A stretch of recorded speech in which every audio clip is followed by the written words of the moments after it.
Adrian N. Breitfelder, City Clerk, you are hereby directed to call a regular session of the City Council to be held on Monday, March 2nd, 2025 at 6:30 p.m. in the historic Federal Building for the purpose of conducting such business that may properly come before the City Council. Thank you. Good evening and welcome to a regular session of the Dubuque City Council for March 2nd, 2026. As a reminder to our participants, you can provide in-person input or virtual audio and written input during the sections of the agenda where public input is accepted. Input options during the live meeting include in-person attendees may approach the podium when the mayor asks if there is any public input on the item they would like to speak to. Remote attendees can log into GoToMeeting using the login links, phone numbers, and access code that appear on the broadcast and live stream and posted on the front page of the meeting agenda. This option includes audio input and written chat input. If you are participating via computer, indicate which item you would like to speak to in the chat function, or note that you would like to speak during the appropriate section. If you are participating via phone, indicate which item you would like to speak to during the appropriate section. All comments, whether in person or virtual, must be accompanied by a name and address. Additionally, written public input is accepted by contacting the City Council directly from the city's webpage at www.cityofdubuque.org/councilcontacts and through the City Clerk's office email at ctyclerk@cityofdubuque.org.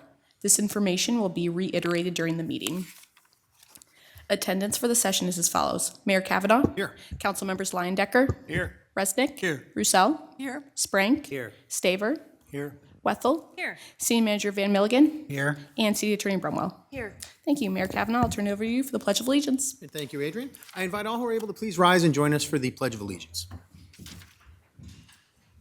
I pledge allegiance to the flag of the United States of America and to the republic for which it stands, one nation under God, indivisible, with liberty and justice for all. We have two proclamations this evening. Our first is Irish American Heritage Month. All right, I believe we've got a couple folks here to come on up and accept this proclamation, so thanks for being here. Feel free to say a few words before I read it. Hello, everyone. Top of the morning. Well, maybe evening, huh? Hi, my name is Jerry Feeney. I am the president of the Dubuque chapter of the Ancient Order of Hibernians with my vice president here, Dave King.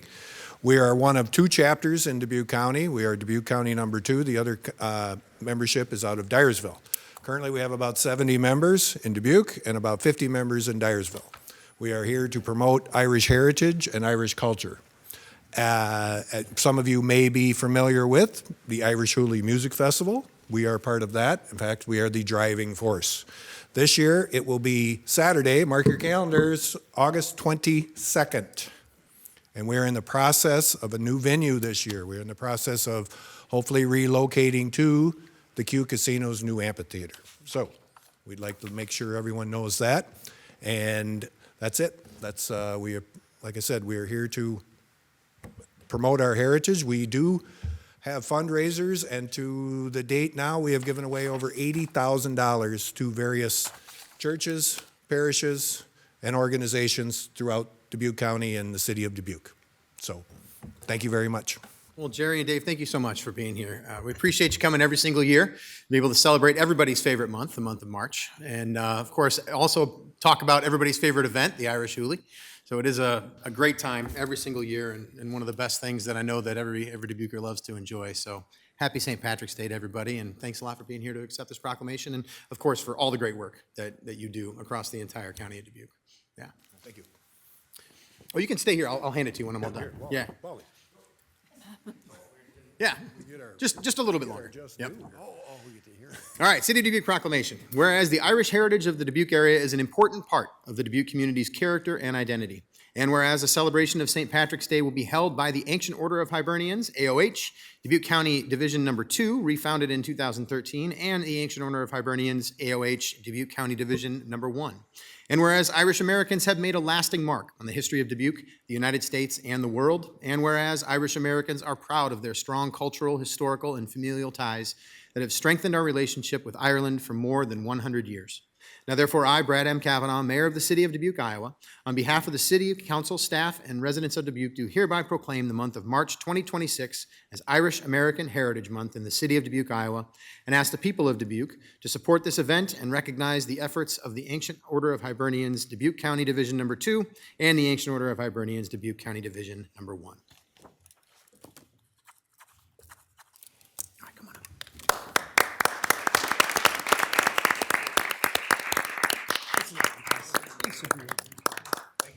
Thank you, gentlemen.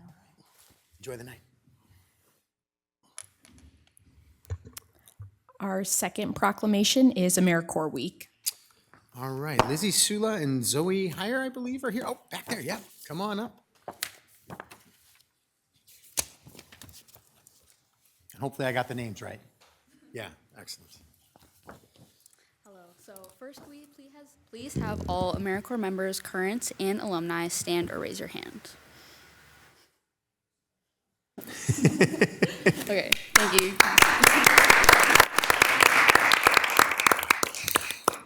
On behalf of the AmeriCorps members here and all those serving throughout the city of Dubuque, we are honored to accept the proclamation declaring AmeriCorps Week. Next week will provide us with a meaningful opportunity to recognize the dedication of AmeriCorps members across the nation, including those here in our community. Their commitment to improving lives and strengthening the community aligns with our shared values of service, compassion, and making a lasting impact. We extend our gratitude to the Mayor and City Council for this recognition and look forward to continuing our work in making a difference. Thank you. All right. Well, Lizzie and Zoe, thank you so much for being here, and thanks for being a part of AmeriCorps. It's just such an important thing, I think, for our country. I mean, you are actually in the role of serving our country right now, the work that you're doing, and we sincerely appreciate it. We know we see it all over town. I remember one day last summer, I was just walking down the street, and there's a whole yard filled with AmeriCorps volunteers planting trees. And it seems like a simple thing that's going on, but it's a really important thing for a city like Dubuque to have people like you who are ready to serve in that way. So thank you for what you do. And thanks to everybody who works with AmeriCorps and manages AmeriCorps and does all those things. It's an incredibly important program, and we love having it here in town. So, City of Dubuque Proclamation. Whereas service to others is a hallmark of the American character and has the unique ability to bring people of all backgrounds together in common cause. And throughout our history, residents have stepped up to meet our most pressing challenges of the day by volunteering in their communities. And whereas the City of Dubuque is a proud sponsor of members of diverse ages and backgrounds serving with the City of Dubuque AmeriCorps program, who provide educational support to our youth K through 12 through social emotional learning, Green Iowa AmeriCorps members who engage and educate our community to become climate resilient, Justice Advocate AmeriCorps members who provide free legal education and support services to low-income and vulnerable residents. And whereas AmeriCorps enriches the lives of its members, building habits that create active participants in civic matters affecting their communities long after their service terms are completed. And whereas AmeriCorps members demonstrate commitment, dedication, and patriotism by making an intensive commitment to service, which remains with them in their future endeavors. And whereas AmeriCorps programs bring people together across race, age, and zip code to address critical issues facing the country, forge relationships, and cultivate mutual respect and help build resilient and thriving communities. And whereas through their service, AmeriCorps members strengthen the lives of their families, communities, and the city of Dubuque as a whole. And whereas AmeriCorps Week is an opportunity to recognize the dedication and commitment of the more than 1.3 million Americans who have chosen to serve their country through AmeriCorps and their community partners, and to encourage more Americans to follow their footsteps in service. Now, therefore, I, Brad M. Kavanaugh, Mayor of the City of Dubuque, Iowa, on behalf of the City Council, staff, and residents of Dubuque, do hereby proclaim the 8th through the 14th of March, 2026, as AmeriCorps Week in the City of Dubuque, Iowa, and urge our community to thank AmeriCorps members and alumni for their service and to find their own ways to give back to our community.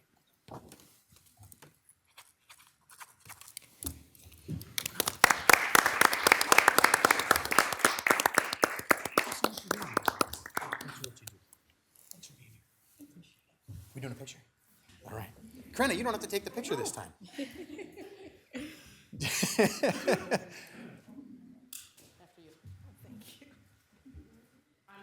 an alumni, representing the alumni group. All right, perfect. Thanks for being here, everybody.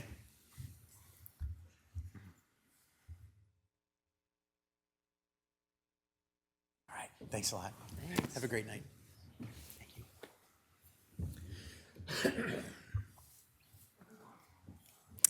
We'll now move on to consent items. At this time, anyone participating in the meeting in person who would like to discuss one of the consent items, please approach the podium when the mayor asks if there is any in-person input and state your name and address. For all remote attendees, please enter your name and address in the chat function or state your name and address over the phone when the mayor asks if there is any virtual input. If more than one participant would like to speak, then city staff will determine the speaking order of the participants. Please state the item you would like removed from the consent agenda for separate discussion and consideration, and consent items can be found on pages 2 through 5 of the agenda. Okay, do we have anyone here in chambers who would like to remove any of the consent items for separate discussion this evening? Seeing no one here, do we have anyone virtually? No input. Okay, all right. Okay, back to us then. Ms. Russell. I would like to hold items 9 and 10, please. Okay. Any other items to be held this evening? Mr. Mayor, Yes, Mr. Resnick. I move to receive and file the documents, adopt the resolutions, and deal with the consent items as recommended, except for number 9 and number 10. Second by Wethel. Got a motion by Resnick, second by Wethel. Adrian, would you call the roll, please? Wethel. Aye. Liondecker. Aye. Resnick. Aye. Roussel. Aye. Kavanaugh. Aye. Sprank. Aye. Staver. Aye. That motion passes 7-0. Number 9, Ms. Russell, I'll come to you for a motion, please. I move to receive and file and adopt the resolution, and I would like to, Let's get a second, then Okay. we'll discuss. Second. Thank you. All right, I've got a motion by Russell, second by Resnick. All right, Ms. Russell, go okay. ahead.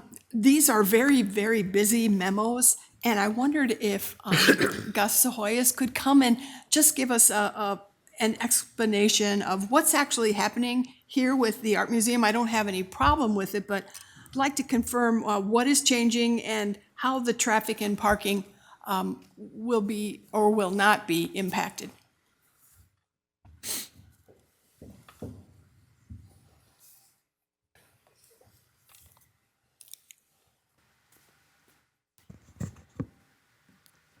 Gus Sahoyas, city engineer. So as far as the parking, we have, around the perimeter, we have 12 parking stalls. They're all metered. So the 6 on Bluff Street will be gone, and there'll be 3 on 7th Street. One of them will be gone. And then there's 3 on Locust Street, and those will remain. So in net, we're going to lose 7 parking stalls. So those 5 remaining will be all ADA compliant. So they'll be handicap accessible parking stalls. So Okay. in net, the parking around the perimeter of the building, we're going to lose 5 of those stalls, 7 of those stalls, 7. And the streets will still be Streets are usable? going to be the same. Bluff will continue to be one-way south, and Locust will be one-way north. And then 7th Street will remain two-way. The only thing that's going to change on 7th Street, it'll go from 24 feet to about 22 feet, so that's plenty of lane width. So nothing's really going to change except loosen those 7 stalls. Okay, thank you. There was a lot in those memos, and I just appreciated your clarification. Thank you. No problem, thanks. Any other discussion? Mr. Resnick. Mr. Mayor, so right now, there's a lot of parking down there. Are we, there must be additional parking besides the 7 spots.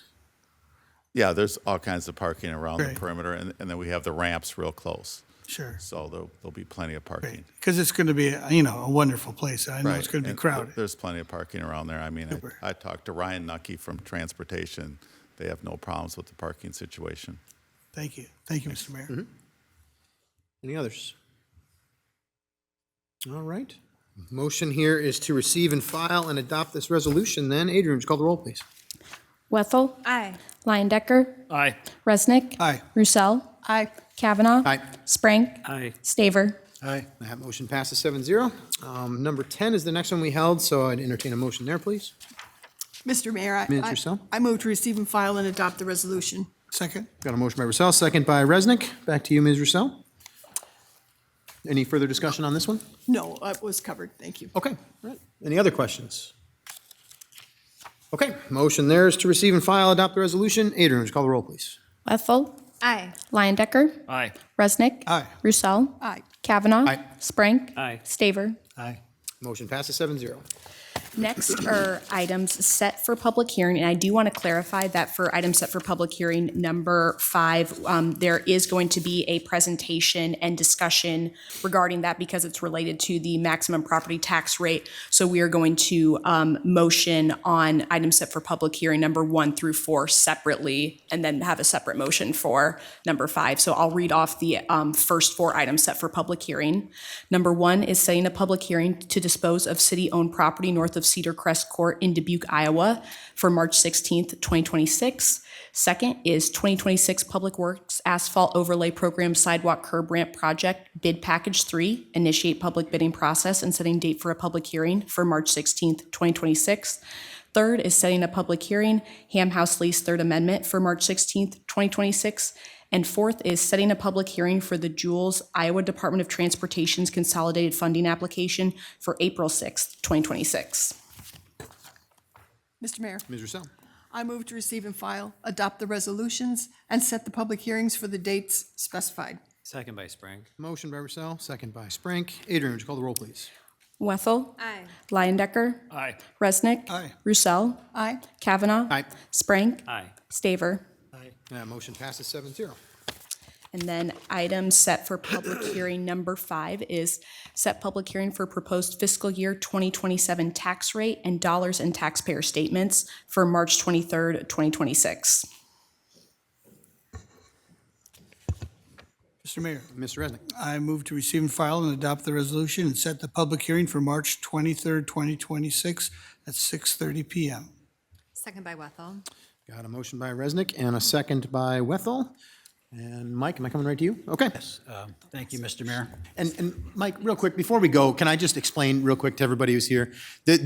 We're setting a public hearing here, and there will be a public hearing to discuss all of this where we'll actually have the public be able to come up to be able to do this. Right now, remind me, Krenna, we're not accepting public input on this particular item here, or You are not. We are not, yeah, 'cause No. we do that during the public hearing Correct. itself. So this is a presentation by the city manager, some discussion by the council, and then we will set this public hearing to be held on the 23rd, which is the time that everybody gets a chance to be a part of that discussion. So just making that clear for everybody. So, Mike, Yeah, please. thank you. And so just a little more on the process part.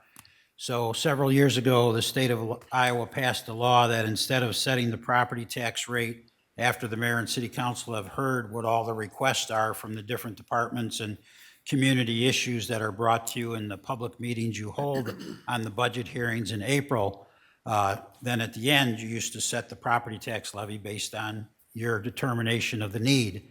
The state of Iowa changed that several years ago, and before you start the budget process, you have to set the property tax levy. And so what you're doing tonight is I'm asking you to establish a levy that you will hold a public hearing on March 23rd. What happens with the levy that you select tonight is Dubuque County will mail a notice to the taxpayers saying, hey, on March 23rd, the mayor and city council are going to hold a public hearing on this levy, whichever you establish tonight. Then at that public hearing, you finally adopt the levy. It cannot be any higher than the levy you established tonight, but it can be lower. And then you'll hear all the things that the departments are requesting in the budgets, or the community as they come up to the microphone and point out issues to you in the community that they would like to see changed or rectified. But you'll already have set the amount of resources that you have available to accomplish any of those things. But since you're being asked tonight to establish the amount of the levy that's going to be at the public hearing on March 23rd, I'm just trying to tell you how we arrived at our recommendation, hopefully, which is what you'll accept, but if not, you'll establish something else for the public hearing. So if you accept the recommendation tonight, it would be a 1% change in the tax rate, or 10 cents per thousand. What it would amount to is the property tax asking would increase by $2.1 million. So what kind of effect would that have on the different classes of property? So the average residential property, if you were to accept this recommendation, would see a 3% increase in their property taxes, or $26.68. The average commercial property would see a $770 increase in their taxes, or 18.1%. And the average industrial property would see a $910 increase in their property taxes, or 17.9%. Now, when you have the hearing on March 23rd, we will break out these commercial and industrial based on different values of property. And the reason is because in both those cases, the first $150,000 of value gets the same rollback that residential gets. So they pay on about 60% less of the value of their property. And so we try and break it down by different values of commercial and industrial property, because ones that are at the lower end would have less of the value of their property tax than those commercial industrial properties that are at the higher end of value. So we'll have that information for you on the 23rd. So there's only 11 cities in the state of Iowa with a population greater than 50,000. For several years in a row, we've had the lowest property tax rate of those cities. And we believe if you were to adopt this, you still would have the lowest. Now, we know what Ames is holding their hearing on, and if they pass theirs, it would be higher than Dubuque's.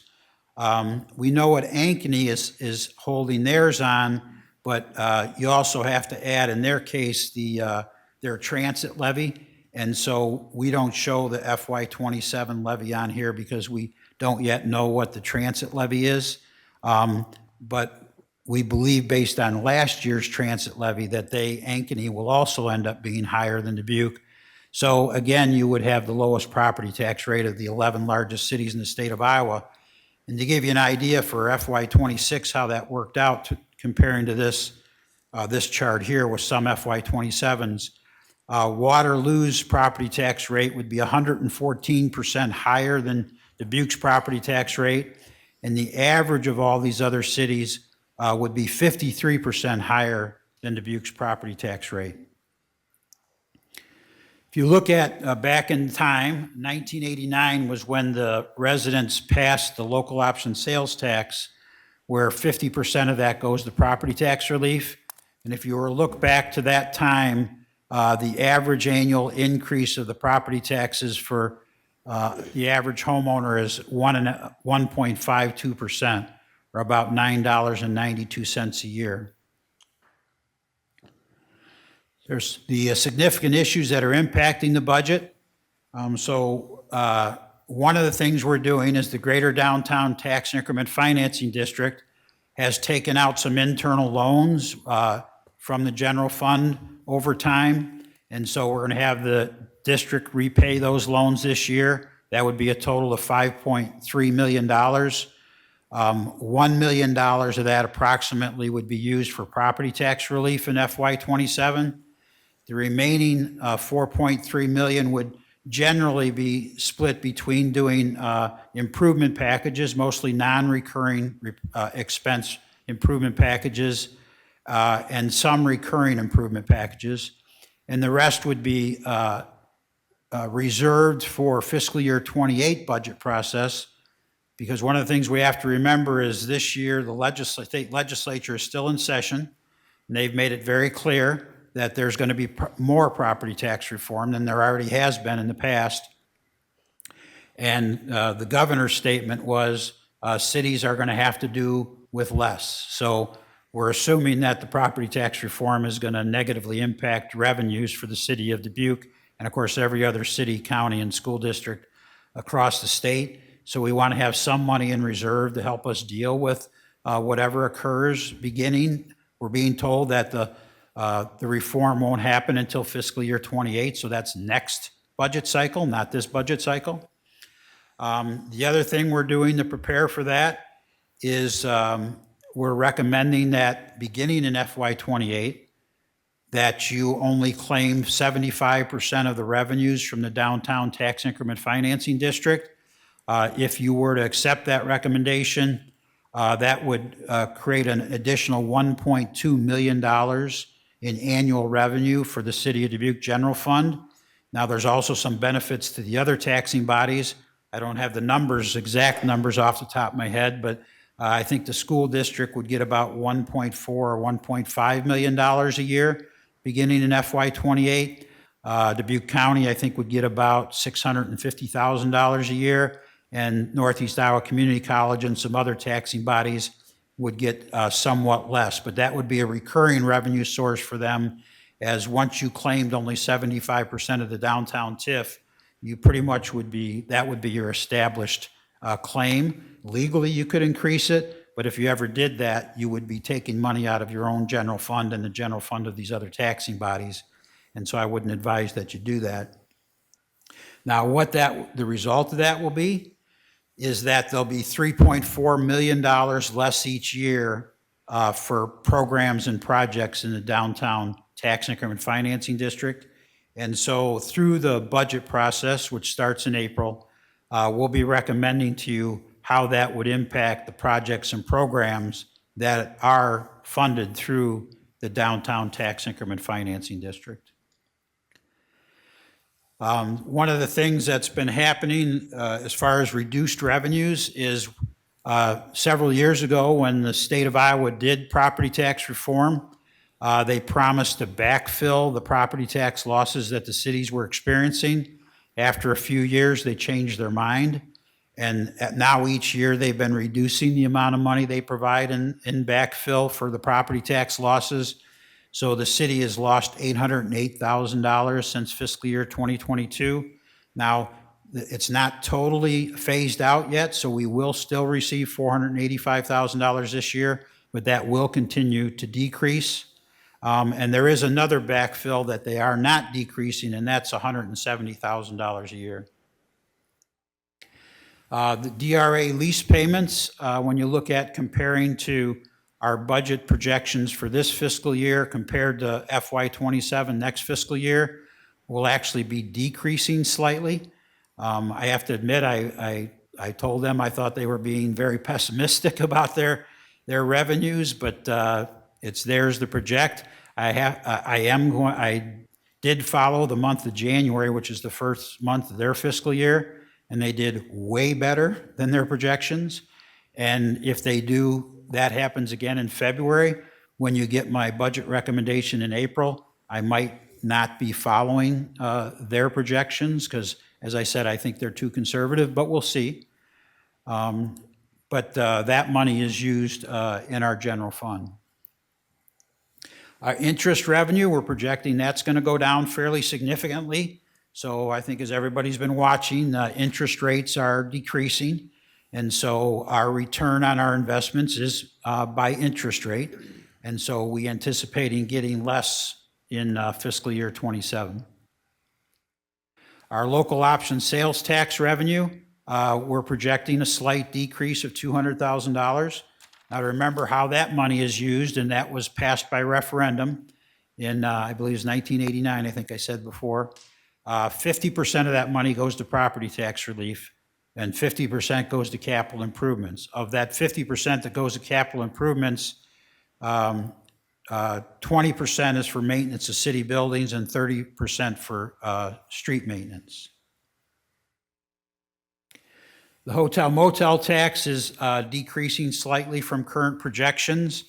Now, that's another one that I'm more optimistic on, maybe, than I'm willing to be in the actual budget projection. But when you look at some of the projects that are happening in our community right now, especially the Field of Dreams in Dyersville, but the new medical school, and we could just go on and on of all the investment. There's been $1.1 billion invested in Dubuque County in the last 3 years.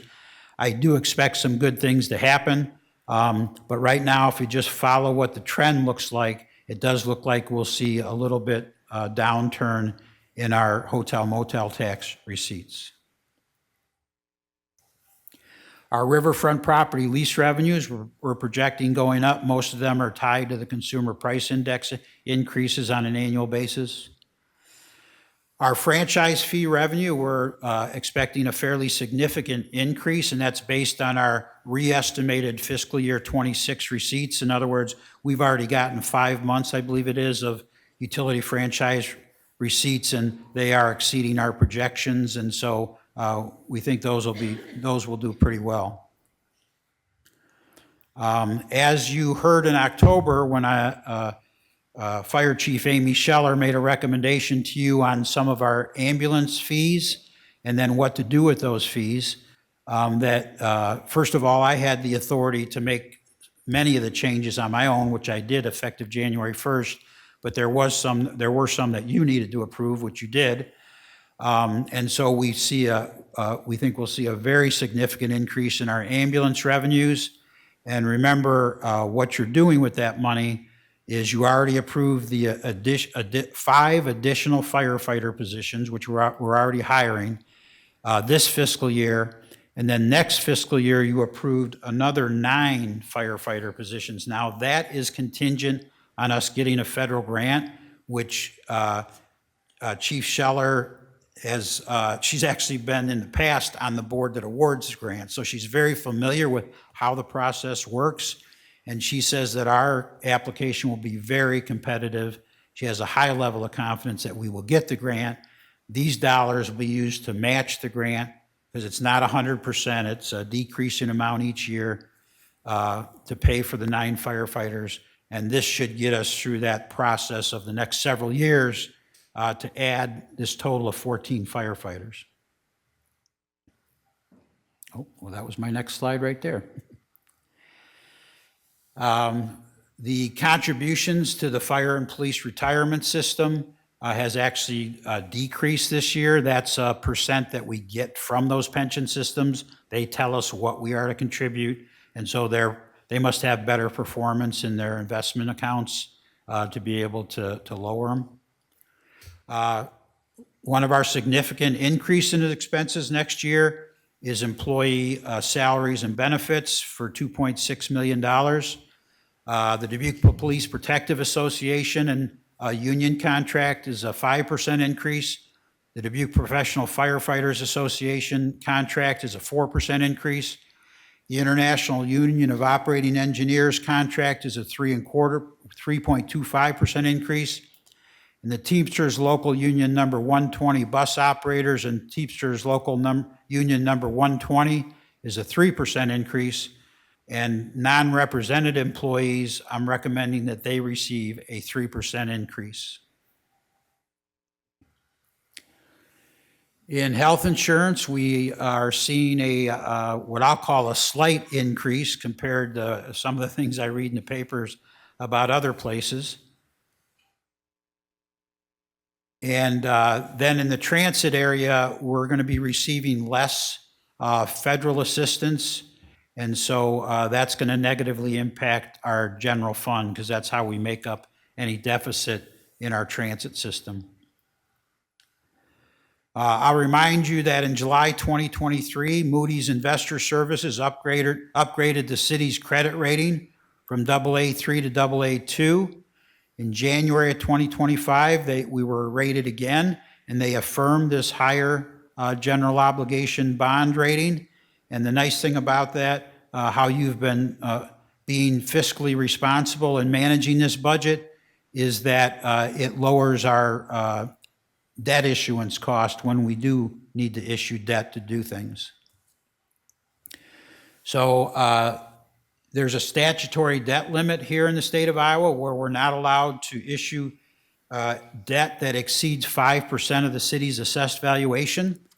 And you can see from this that at one time, fiscal year 2015, we were at 90% of our statutory debt limit. In fiscal year 26, the current fiscal year, we're at 33% of our statutory debt limit.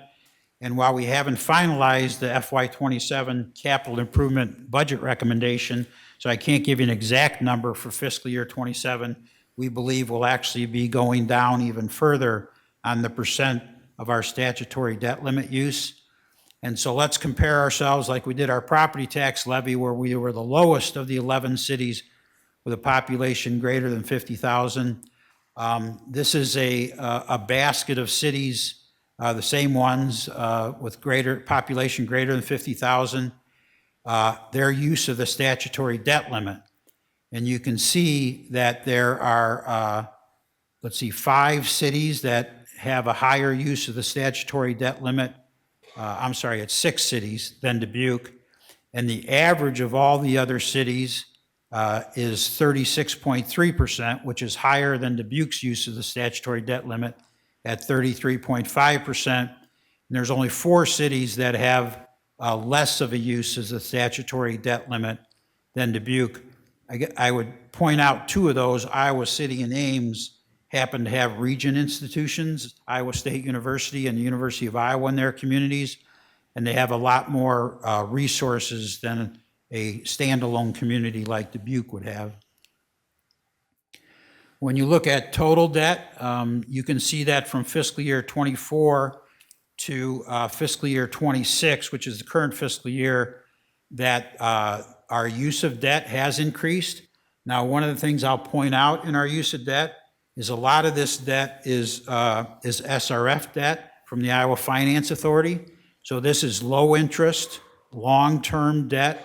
The state of Iowa is allowed to use federal funds to loan to communities for water quality projects. So stormwater projects, sanitary sewer projects, water projects. And as I said, it's extremely low interest and it's long-term debt. And one of the reasons you see that number jump so high, what looks like so quickly, is we actually combined 2 years of debt into 1 year. So there's not a midterm where we issued debt 2 years ago and then that went up a little bit, and then we issued it last year and it went up a little bit. We skipped 2 years ago, so this is 2 years of debt issued in 1 year. And I'll remind you, one of the really big projects we did during that time was the $40 million lift station, sanitary sewer lift station, the Old Mill lift station, as we continue to work on improving our sanitary sewer system. So a lot of this, most of it, is SRF debt through the state of Iowa. The top 10 debt issues that we've done is $41 million for the Old Mill sanitary sewer lift station. As I said, that was revolving loan debt. $8.8 million to build the Iowa Amphitheater on Schmidt Island. Matter of fact, we just earlier tonight had a group that said the Irish Hoolie is going to be one of the first events there this summer when it's completed. And that's in partnership with the Dubuque Racing Association. And the interesting thing about that debt is we're not repaying it. The Dubuque Racing Association is repaying that debt. So that while it's an obligation of the city, they're going to repay it. We also have $6.2 million in things like new fire engines and fire trucks and renovations at fire facilities. We have parking improvements for $3.9 million, mostly around parking ramp maintenance. And then the Granger Creek sanitary sewer improvement for $2.5 million. So those are the total of top 5 debt issuances that we've had. We'll continue to have a very healthy general fund reserve. The mayor and city council targets 25%, and so we target 27% because it can be a moving target during the year, and we want to do our best to stay above the 25% target of general fund reserves of $24.6 million. So the recommended resolution for the maximum property tax dollars in fiscal year 27 is $31,941,065 for a tax rate of $10.1648 per thousand, or a 6.93% increase over the fiscal year 26 property tax dollars. The public hearing to establish the maximum rate will be March 23rd. That's what you're being asked to set tonight. The recommended budget presentation, remember you got to set the levy before the budget starts. That'll start April 6th. And then there'll be public meetings on April 7th, April 9th, April 13th, April 15th, April 16th, April 21, and April 22. And what will happen at every one of those public meetings is different city departments will present to you about their budget recommendations. Residents can be here in person to watch it. They can watch it virtually as they can any city council meeting. And also at the end of each department's a presentation. The mayor always asks if there's any residents in the audience that want to step up to the microphone and make any comments about that particular department's budget presentation. And then on April 28th is the final budget public hearing. Once again, every resident has a chance to speak on the budget on April 28th, but by state law, you have to adopt the budget that night, whatever the budget is that you decide. You have to adopt it before the end of April. And there's also ways residents can make public comments on the city website. And there's also, of course, they can directly contact city council members. They don't have to come to a public meeting. And with that, Chief Financial Officer Jennifer Larson and Budget Director Laura Bendorf are here and to try and answer any questions you might have. All right. Well, thank you very much, Mike. I'll just start out by saying that, I say this every year, that I think the process is still a little bit backwards in the state of Iowa. I don't think we got it completely right by having to set this maximum rate right now before we've seen any of the budget and be able to discuss any of it. What I will say is the last few years, I guess I have begun to appreciate a little bit more that we have guardrails. That we set this limit and tell ourselves that we can't go higher than that. And it does put us in a position to have to be very disciplined as we go through this process. What it doesn't allow is if something does come up, if something that residents have a demand for in the middle of the budget process, it doesn't allow us to go any higher to be able to meet that demand. We simply have to cut into other things that are on the budget to be able to try and do that. So it's a challenge that we have every single year. I do wish that there was some flexibility to be able to do those things, but at the same time, I do appreciate the discipline factor that we've put ourselves in every single year. I do want to mention to people, and I said this during the work session earlier tonight, the property tax form that you're going to get in the mail after we set this levy is wrong. It's not an accurate representation of what your actual property tax asking is going to be. It's basically set on a mythical property. It's not your property. So when you get this document in the mail that says what your property tax rate is going to be, I just ask, please don't freak out, but give us a call and let us know, what your questions are, and we can try to answer those. This, what you see up on the screen right now, these dates are basically when we try to answer all those questions about what your actual property tax rate is going to be, where your money is going to go. Throughout the month of April, we're going to talk about every dollar in each department that it's going to go to.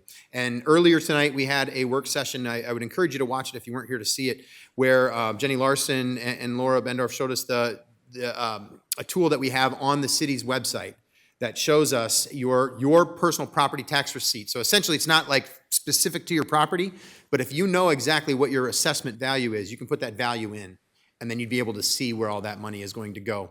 You can see that from last fiscal year. You'll see it in the new fiscal year when we set the budget for doing this. So if you do have questions, please ask us. Let us know what those questions are. If you do have comments during this process, please bring those comments. We really do appreciate having that input and all that interaction when we go through this budget process. All right, those things said, I'll open it up for questions and discussion. Mr. Resnick. Mr. Mayor, should we have a motion? We had a motion. And what was? It was the motion, we actually did that before Mike gave his presentation. It was to receive and file, actually, you made the motion to receive and file, adopt the resolution, and set the public hearing for March 23rd. Did that, so my question is then, we didn't talk about discussion and setting the maximum property tax rate. It's part of that motion, and that's just assumed to be. It's in the resolution. That we do that. Right? It's not in the resolution. I'm wrong. And so I was going to suggest Yes. that if you go with the rate as recommended, which is in the notice of public hearing, proposed property tax levy document, which is, I believe, what Jennifer would be publishing for the vote on the 23rd, that it simply say, receive and file, adopt the resolution, and approve the notice of public hearing, proposed property tax levy.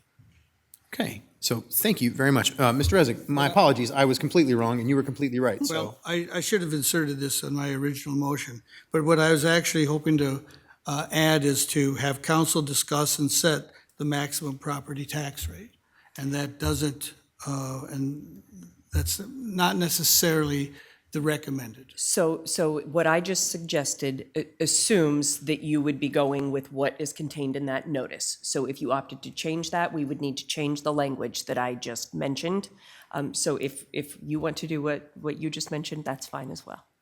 Can we have discussion on the motion as it stands right now and have Yes. that amendment come later? Yes. So maybe have some discussion first and then be able to make that amendment if need be? Of course, I'm not barring you from making an amendment, Mr. Resnick. You can do whatever you like, but Yep. we can do that too. Yes. Okay. All right. So you still have the floor. You want to? Well, as long as I'm the first to speak. Sure. I'm going to reiterate what I just said, is that I would, before we set this maximum tax rate at 3%, I would like to have the council have the opportunity to discuss the options and give us some more details about some of the other numbers besides 3. Probably, as far as I'm concerned, perhaps less than 3%. So that's where I'm at right now. And so I would, if the motion were called now, I would vote against it. But I am opening to, I would like to add that amendment. Thank you, Mr. Mayor. Okay. Thank you, Mr. Resnick. We'll definitely come back to you then at a certain point in time. Ms. Roussel? Knowing how much work it always goes into this rate calculation by our expert team, and knowing that we haven't seen a single department budget presentation, and knowing that we can lower this once we do have more knowledge, I would like to accept this as our starting rate. Thank you. Okay. Before I go, Jenny, can I ask you a question? And maybe Mike can tell us, how high could we raise the rate this evening? What is the maximum that the city council would be allowed to raise the rate? And if you need to do some calculations to answer that question, is that what you're looking at me like that for? Okay, I'll let you do that first. But if you could answer that, we'd appreciate it, so we can know that, just to give us some context in this discussion as we have it. Other thoughts while Jenny does math?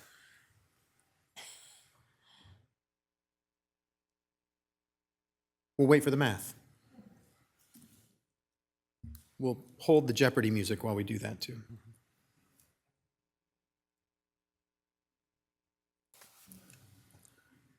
Can I get some of that water? Is there enough in there? I'll go get some other water. No, you keep that. I'll get it.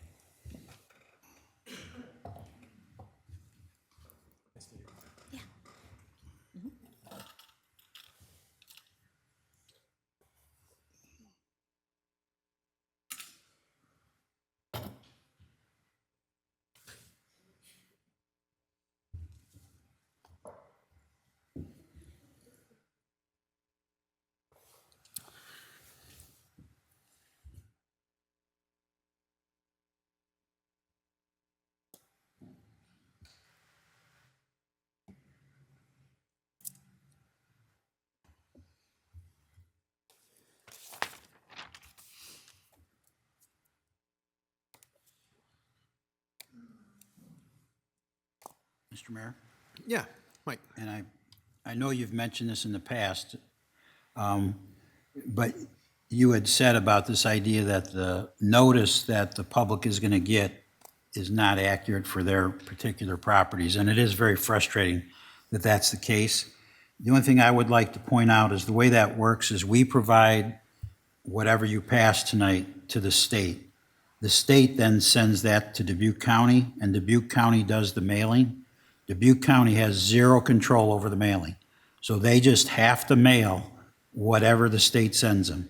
So it's not as if, as people get this notice that I will use the words can actually be misleading, that is not the fault of Dubuque County. They're just required to do the mailing.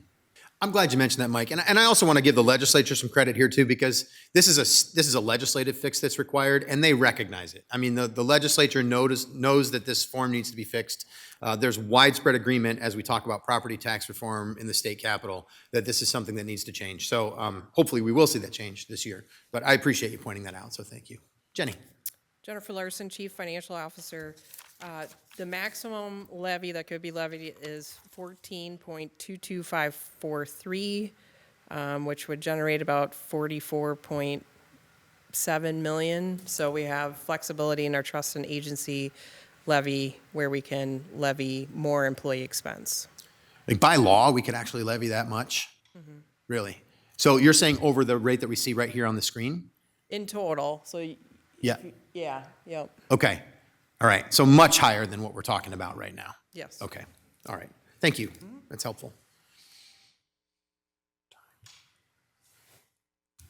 Other discussion? Yes, Mayor. Mr. Landecker. One of these, the memos, it talks about the anticipated debt issuance that is coming up that we're looking at based on various projects.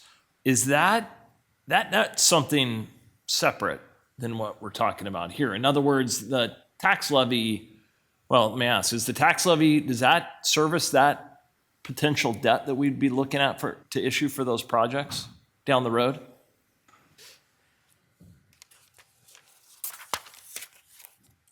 Jennifer Larson, Chief Financial Officer.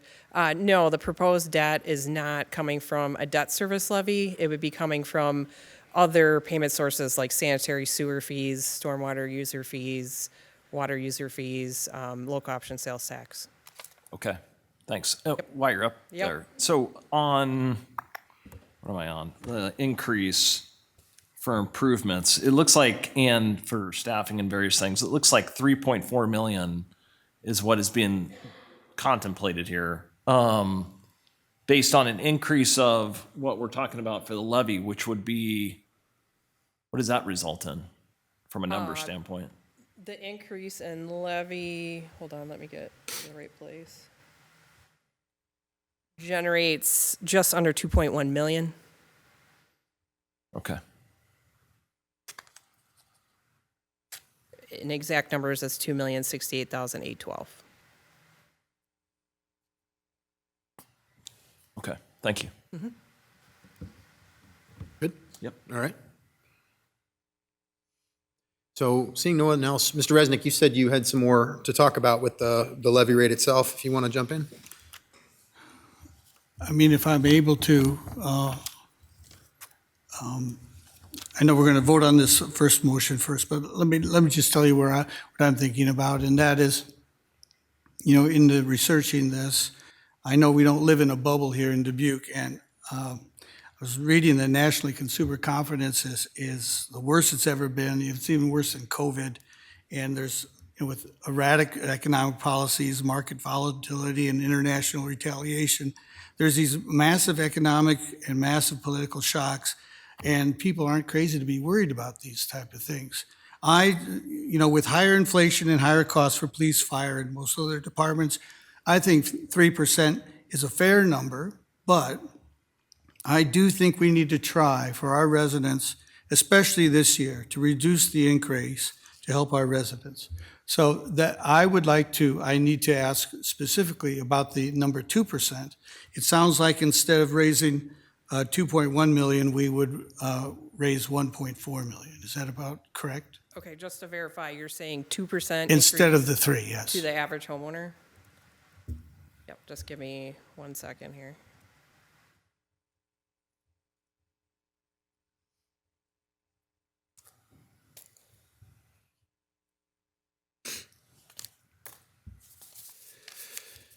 Okay, so it would lower the tax rate to 10.066154, and then I'll let you know how much property tax revenue that is.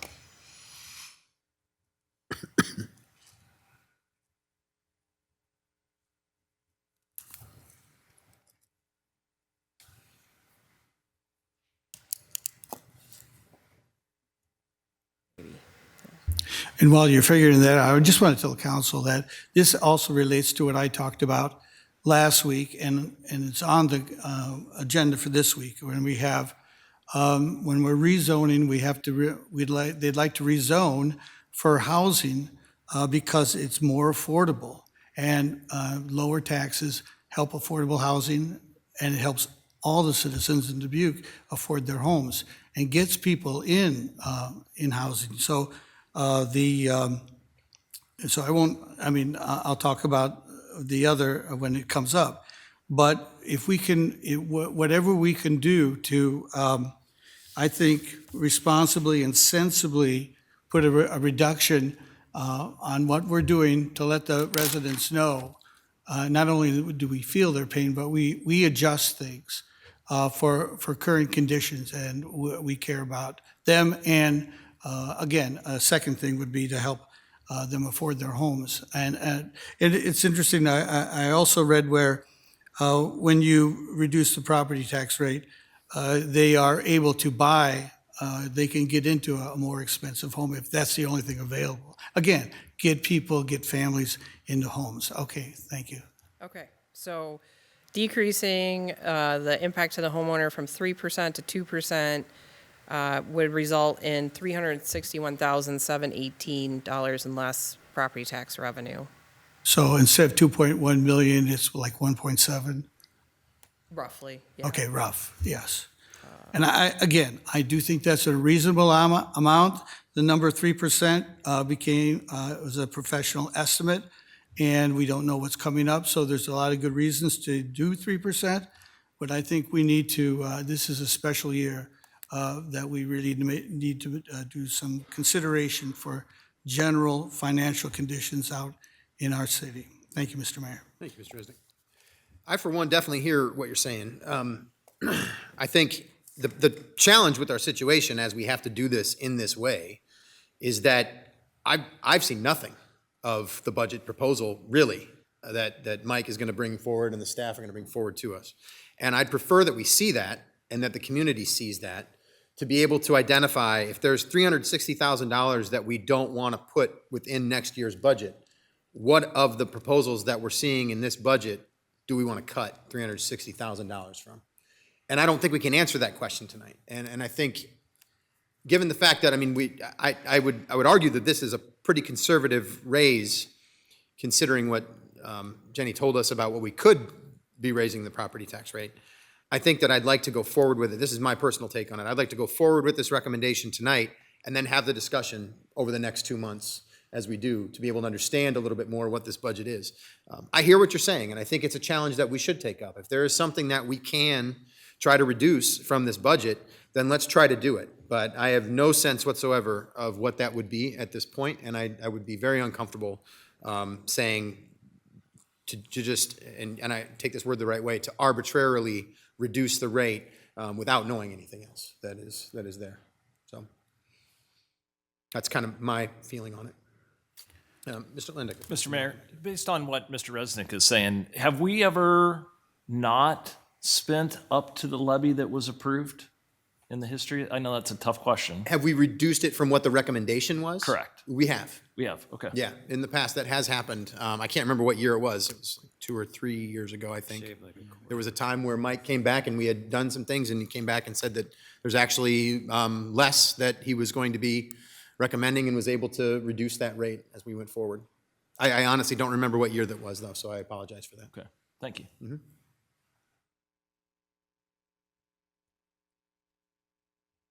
Yeah, Mr. Saber.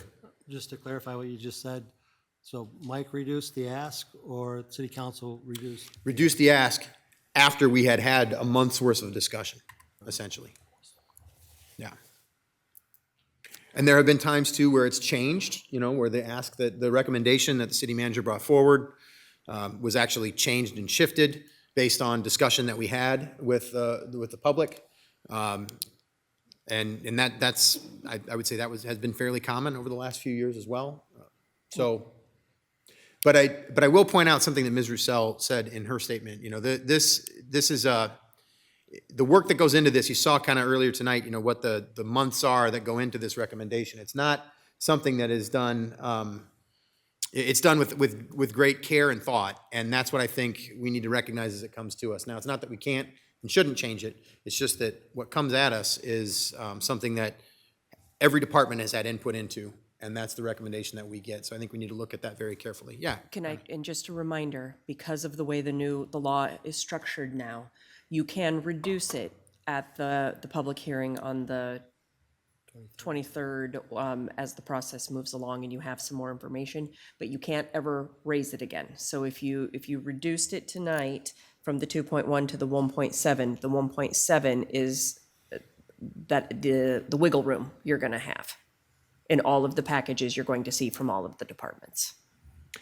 And I will also point out, and then Mr. Staver, I'm coming back to you because you still have the floor, but I will point out that I'm going to ask Krenna again to provide us with a memo by the public hearing so that we have a council, as a council, understand the ways that we are able to propose changes through the budget as we go through this process. It was on your work session agenda this evening, but I am also going that to right? provide it for the 23rd as well. Thank you very much. I definitely missed that on the work session stuff, so thank you, Krenna. Mr. Staver? I was just gonna, I guess, highlight that this is the max that we're setting tonight, and this is Correct. setting it. Correct. In a month, we can go back to, We can reduce it throughout the next 2 months, absolutely. Yep. Mr. Landick? Mr. Mayor, I do think with all, and Mike touched on this in his presentation, which I appreciated. I do think with all the economic activity, the Field of Dreams, the art museum, the new medical school, I do think there's going to be a real opportunity here to, and I do understand too, the economic headwinds that we're facing and some uncertainties out there overall in the economy. But I do think there's a real opportunity to say, if we could have a 0% increase, I think that would speak volumes for the community. And I think about, expanding our tax base based on the dollars that are being invested in our community. I think there's a real opportunity to do that with all the tax revenue that's being created with hotel, motel, and retail taxes that are out there. And I think about, those dollars that are coming into our community are really, we're importing them from outside, which I think has a real opportunity to help us decrease taxes, increase quality of life, and everything of that nature. So wherever we set the max, I think it'd be great to see if we could say, hey, we're going to have a 0% increase this year based on, again, what Mr. Resnick said. I think there's an opportunity for us as we look at those things. So I look forward to the budget season sessions and having more dialogue around those items, topics. All right, thank you, Mr. Landick. All right, so we're fairly quiet. This is good discussion, but I'd like to move us along here. So we have any further comments or, Mr. Resnick, you've alluded to a separate motion. I want to give you the opportunity to make that if you want. Mr. Mayor, thank you very much. You suggested we go with the original, and I'm okay with that. And then if that fails, then we could open it up and make another motion. Okay. We do need to amend the motion specifically, though, with Krenna's language. If you could repeat that, please, Krenna. Yes, so if it could be receive and file, adopt the resolution, and direct the CFO to publish the FY27 Notice of Public Hearing Proposed Property Tax Levy document as contained in the agenda materials. And set for public hearing for March 23rd. Did you catch most of that, Mr. Resnick? I did, and I'd recommend somebody else make that motion.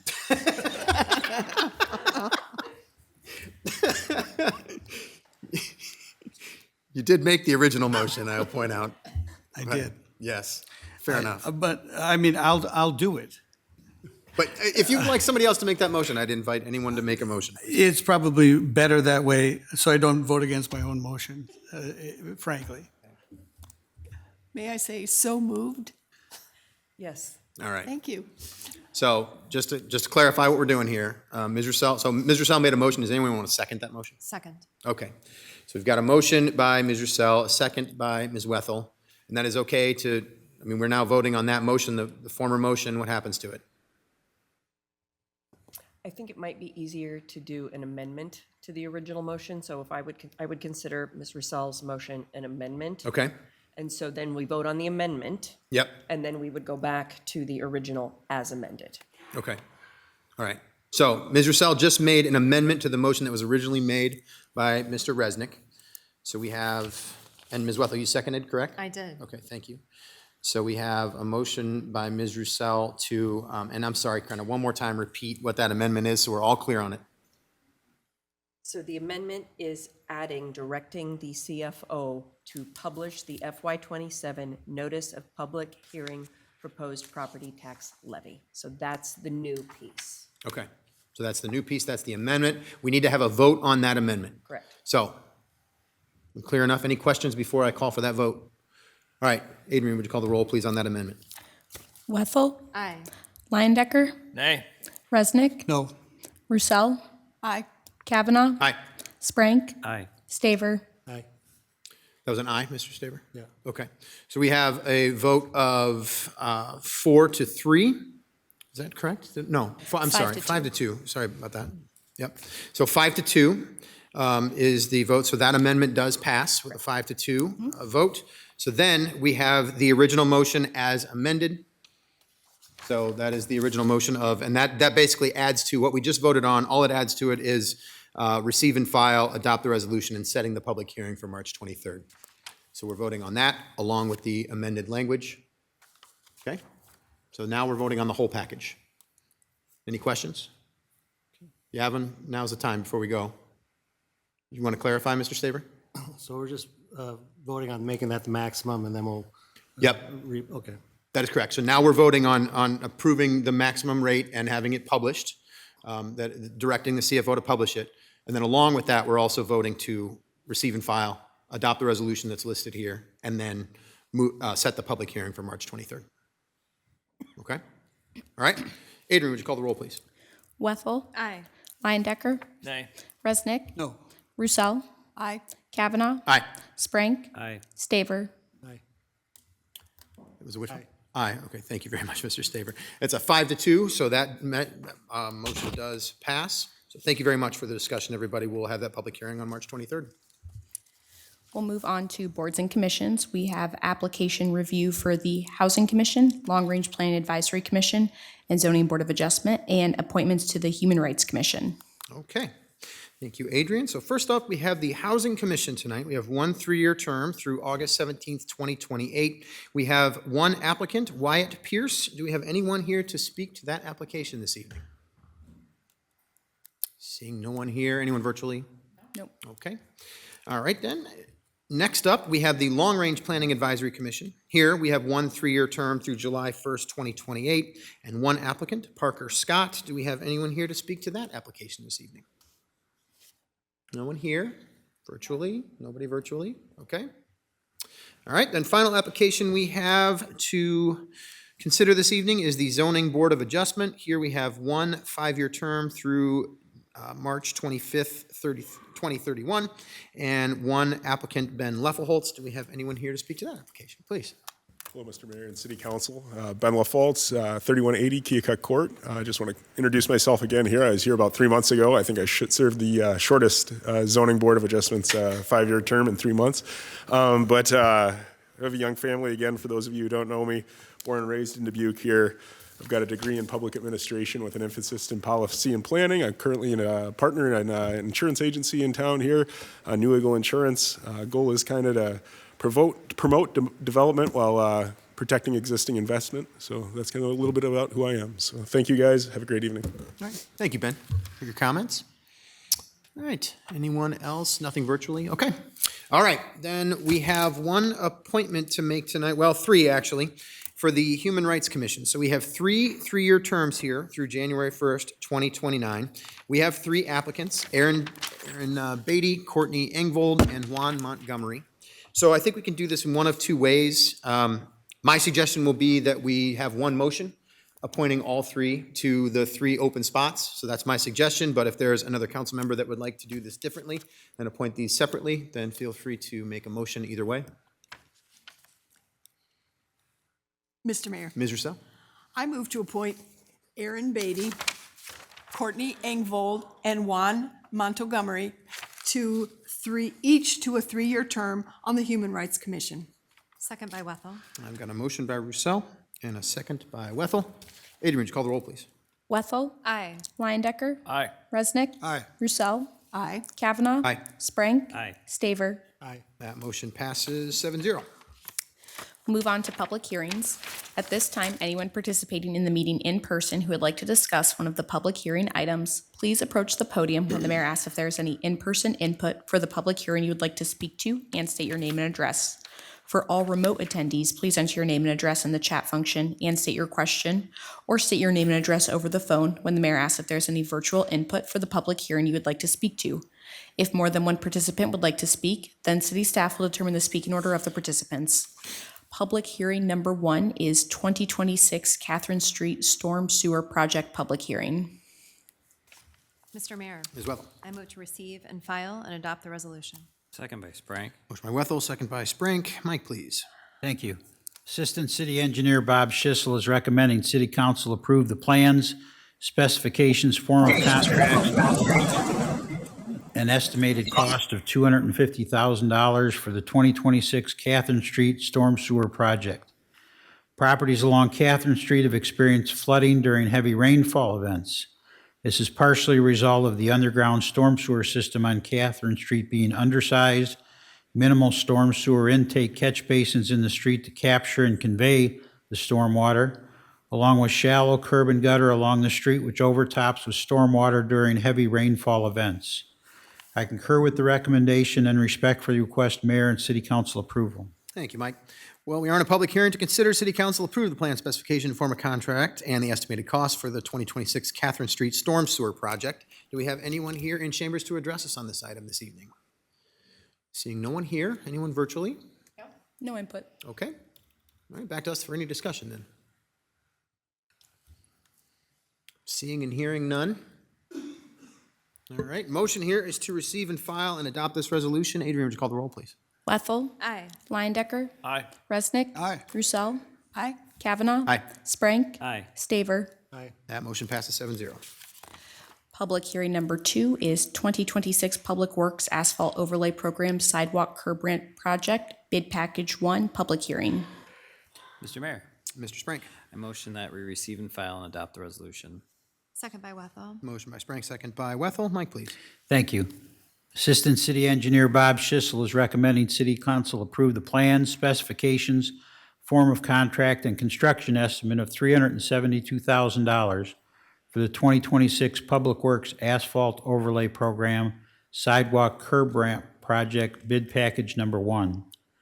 The 2026 Public Works Asphalt Overlay Program Sidewalk Curb Ramp Project Bid Package Number 1 will provide for the replacement of 34 access curb ramps, adjacent street pavement work, curb and gutter replacement, sidewalks, 8 storm sewer intakes, and landscape restoration work in coordination with the Public Works Asphalt Overlay Program at the following locations: Maywood Drive from Rosewood Drive to Chrissy Drive for 12 ramps, Glenview Circle from Chrissy Drive to Chrissy Drive for 4 ramps, Kaufman Avenue from John F. Kennedy Road to Martin Drive for 10 ramps, Theta Drive from Gordon Drive to Martin Drive for 8 ramps. I concur with the recommendation and respectfully request Mayor and City Council approval. Thank you, Mike. We are in a public hearing to consider the City Council approve the plan specification and form of contract and the construction estimate for the 2026 Public Works Asphalt Overlay Program Sidewalk Curb Ramp Project. Do we have anyone here in chambers to address us on this item? Seeing nobody here, anyone virtually? No input. Thank you both. All right, back to us for any discussion. Can I ask just a simple question? I know that we're doing 2 different bid packages. Can you clarify for me why we're doing them separately? I didn't get I might have just missed it or didn't fully understand, but I just want to know why we're doing 2 bid packages separately.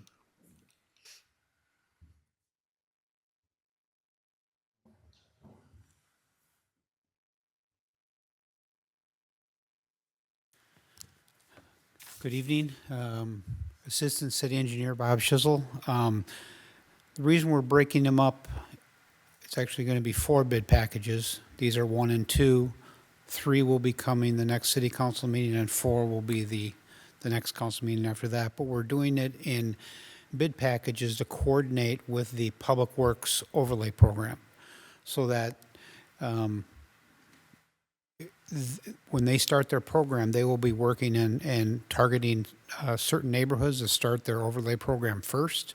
So we align these bid packages to align with the work that they are going to be doing in the sequence of work that they are kind of anticipating for this coming summer. Got it. That's helpful, Bob. Thank you. I appreciate that. Any other questions or discussion on this item? All right, motion here is to receive and file and adopt the resolution. Adrian, would you call the roll, please? Wethel. Aye. Leindecker. Aye. Resnick. Aye. Roussel. Aye. Kavanaugh. Aye. Sprank. Aye. Staver. Aye. That motion passes 7-0. Public hearing number 3 is 2026 Public Works Asphalt Overlay Program Sidewalk Curb Ramp Project Bid Package 2 public hearing. Mr. Mayor, Ms. Wethel. I move to receive and file and adopt the resolution. Second? A motion by Wethel, second by Resnick. Mike, please. Thank you. Assistant City Engineer Bob Schissel is recommending City Council approve this plan, specifications, form of contract, an estimated cost of $89,000 for the 2026 Public Works Asphalt Overlay Program, Sidewalk Curb Ramp Project Bid Package 2.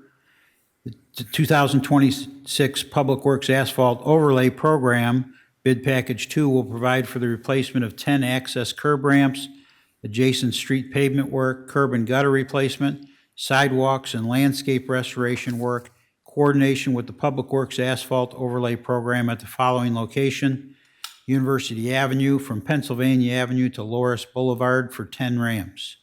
I concur with the recommendation and respectfully request Mayor and City Council approval. Thank you, Mike. We're in a public hearing to consider City Council approve the plan specification, form of contract, and estimated cost for the 2026 Public Works Asphalt Overlay Program Sidewalk Curb Ramp Project Bid Package number 2. We have any public input on this item this evening? Seeing none in here. Anyone virtually? Input. Back to us then for any discussion. Yeah, Ms. Wethel. One thing I just was curious about, as this is a second package, this, as I see it then, is the area in which we hope eventually to be able to do additional construction in the years to come.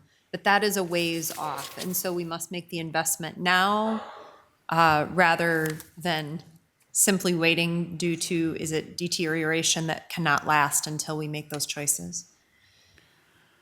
Bob Schissel, Assistant City Engineer. The section of University, say between Delhi, Loris, and Pennsylvania, is in really poor shape. We have been holding off on doing any work on that segment of the corridor for a number of years, thinking that the east-west corridor capacity improvements would be coming. So we've been deferring it. But in our opinion, the deterioration has kind of gotten to a point where we need to do something. So yeah, we're proposing to overlay that section this year. So we need to kind of tackle the curb ramps and things like that prior to the overlay work. So if we are successful in getting the bill grant for the east-west corridor improvements, it would still be several years out before any construction would occur. So, it's not money, it's not money not well spent. Thank you. Thanks, Bob. Any other questions or discussion? For the record, I completely agree with the assessment that you just gave. I think it's definitely time to do this overlay, and I'm glad that we're doing it. I'm actually glad to see it on here tonight. Okay, or at least the curb ramp portion of that on here. All right, motion here is to receive and file and adopt the resolution. Adrian, would you call the roll, please? Wethel. Aye. Leyendecker. Aye. Resnick. Aye. Roussel. Aye. Kavanaugh. Aye. Sprank. Aye. Staver. Aye. That motion passes 7-0. Next is public input. At this time, anyone participating in the meeting may address the City Council on the action items on the agenda or on matters under the control of the City Council. For all in-person attendees, please approach the podium and state your name and address when the mayor asks if there is any in-person input. For all remote attendees, please enter your name and address in the chat function or state your name and address over the phone when the mayor asks if there's any virtual input. If more than one participant would like to speak, then city staff will determine the speaking order of the participants. Individual remarks are limited to 5 minutes, and the overall public input period is limited to 30 minutes. Under the Iowa Open Meetings Law, the City Council can take no formal action on comments given during public input or that do not relate to the action items on the agenda. All right, what public input do we have this evening?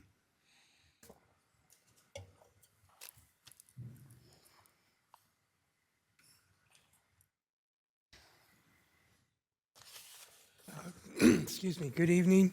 Clark Slows, 2925 Burlington Street. It was kind of interesting, the discussion that just occurred on what the maximum you could levy. When I heard $14, pulled out my phone, did a quick calculation. That means my tax bill would have went up 32% total when you count city, county, all the other taxing bodies. And my only response to that is, really? We actually considered that? I can see the headline in the Telegraph Herald tomorrow. City discusses $14 levy rate, even though it was briefly discussed and dropped. That needs to be dropped permanently, in my opinion. The one thing I'll note, I agree with the city's manager, the average home would be 3%. But for us North Enders, Ward 3, homes went up 17.9%. I fall into that trap. My tax bill is city tax bill is going to go up 16%. My estimate for my total tax bill is going to go up close to 19%. I hope this doesn't become the norm where we're seeing tax increases being 4 or 5 times the rate of inflation. Just doesn't add up. It's not sustainable. How are we supposed to deal with that? And we're just talking taxes. If you look at people who are on Medicare, between Medicare and their supplements, taking a 12% hit. Now, we don't know what the sewer, water, garbage rates are going to be yet, but, in the past, they've been 5 to 8%. So, you guys are looking out for the city. I'm looking out for, my family's budget. And how are rates that are going 4 to 6 times the rate of inflation, how are we supposed to live with that? I think you can understand why people are telling the state legislature something needs to be done about taxes. Don't get hung up on the levy rate. County got stuck on the levy rate because, at the county level, there's the general basic and the rural basic. Well, they said they froze the total tax levy. But for people who live in Dubuque, the city of Dubuque, your tax rate is going up a dime, even though the paper got it wrong and said it was frozen. I kind of joked with the reporter who did the article and saying, you could at least refund the cost of the paper that I bought to read misinformation. Please be accurate. Please be accurate with what's going on tonight. No, there's no $14 levy coming. I mean, if you look at the history of what the levy rates have been, it's kind of interesting to see Mike's projections. He's been pretty good at it. Pleasantly surprised. If you look back at 2026, what he was predicting for 2027, which was 7%, it's coming in at 1%. That's pretty darn good. And in a few years, if you look at what he predicted, the levy rate, out of the last 6 years, I believe 3 of those, it went down. If you're looking at the last 6 fiscal years. So, if people are complaining that the grass is greener somewhere else, just based on the levy rate, it's not. So, can you argue about, the total, the dollars and cents versus the levy? Those are 2 different things. There's 2 sides to the equation, the left side of the equal sign, the right side. Levy and taxable value make up the left, the results are the right. Please be concerned about the results on the right. Was intrigued about the proposal for 0%. Personally, as a taxpayer, geez, I could agree with that. But, being in county government and dealing with budgets, you have to ask, what are we giving up? What specifically are we giving up? And is it worth that 0% or not? It may or may not be. The same for, if we're talking about increasing the maximum levy, what are we gaining? You got to put it in perspective. I did that. If people wanted lower taxes, I said, okay, what are you willing to give up?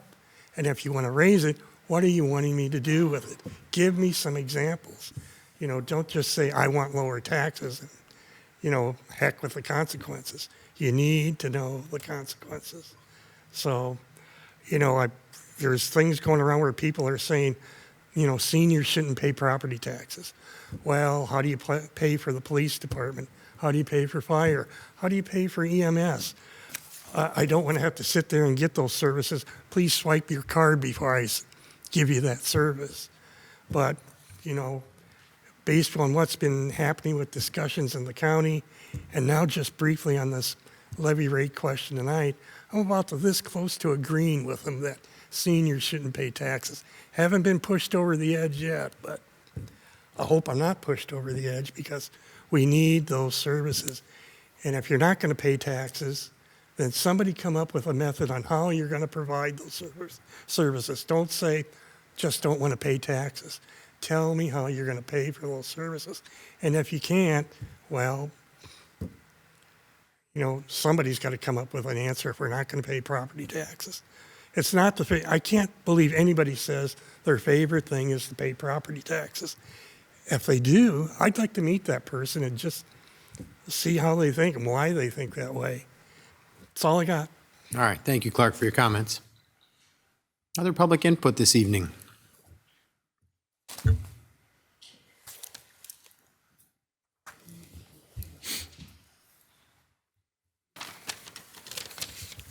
Good evening. My name's Blake Molo of 1995 Creekwood Drive. I'm here to voice my opposition to the consideration of eliminating the primary election nomination process. As seen in national elections, when a third party or with similar beliefs to either of the other participating parties enters into an election, the vote is split between them, and the remaining party handily outperforms the split vote.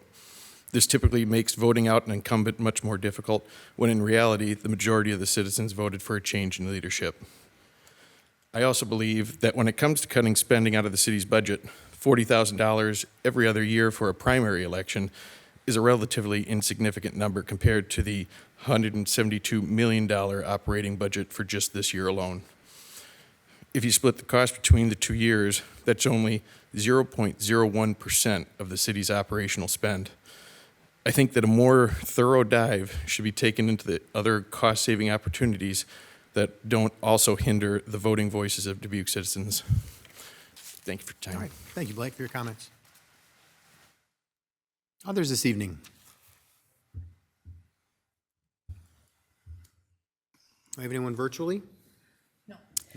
Written input has been received regarding action item number 7 from the following individuals: Shirley Ramstead, 1824 Keymont Court; Debbie, Dave, and Nick Krug, 2215 Romberg Avenue; Rob McDonald, 3399 Eagle Point Drive; Keith Wolf, 210 Cedar Cross Road; Jean McDonald, 3120 Eagle Point Drive; John Wilson, John and Jody Rydell, 4220 Tanzanite Court; Allie Fuller, Kathy Goodman, 440 Birch Street, and Dan Simon. All have been uploaded to the agenda item. All right, thank you, Adrian. All right, last call for public input this evening. Yeah, please, come on up.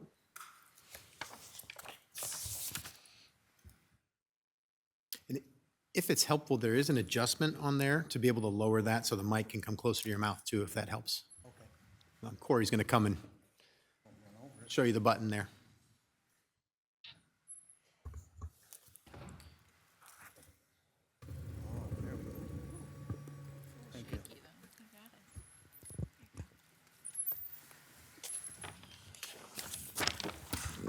Hi, I'm Roger Arnstorff, 3935 Creston Street.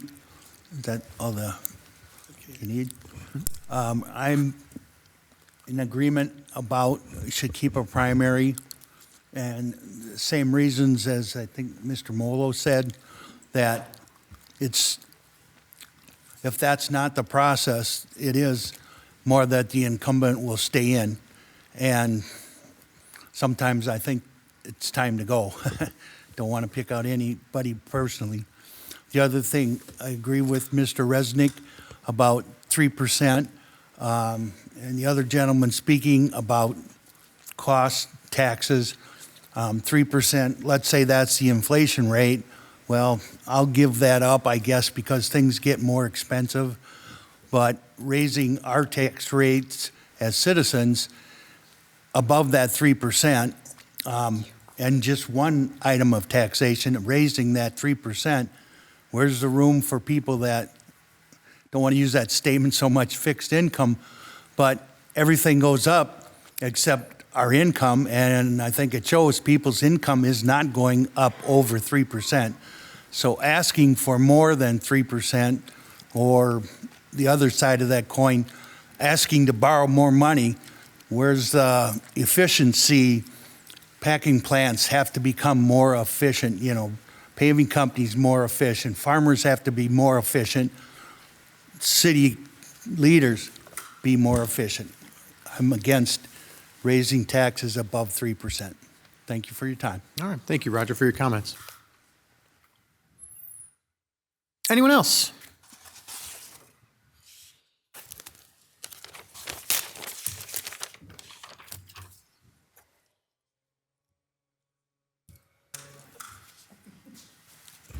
Keith Lucy, 3065 Huntington Drive.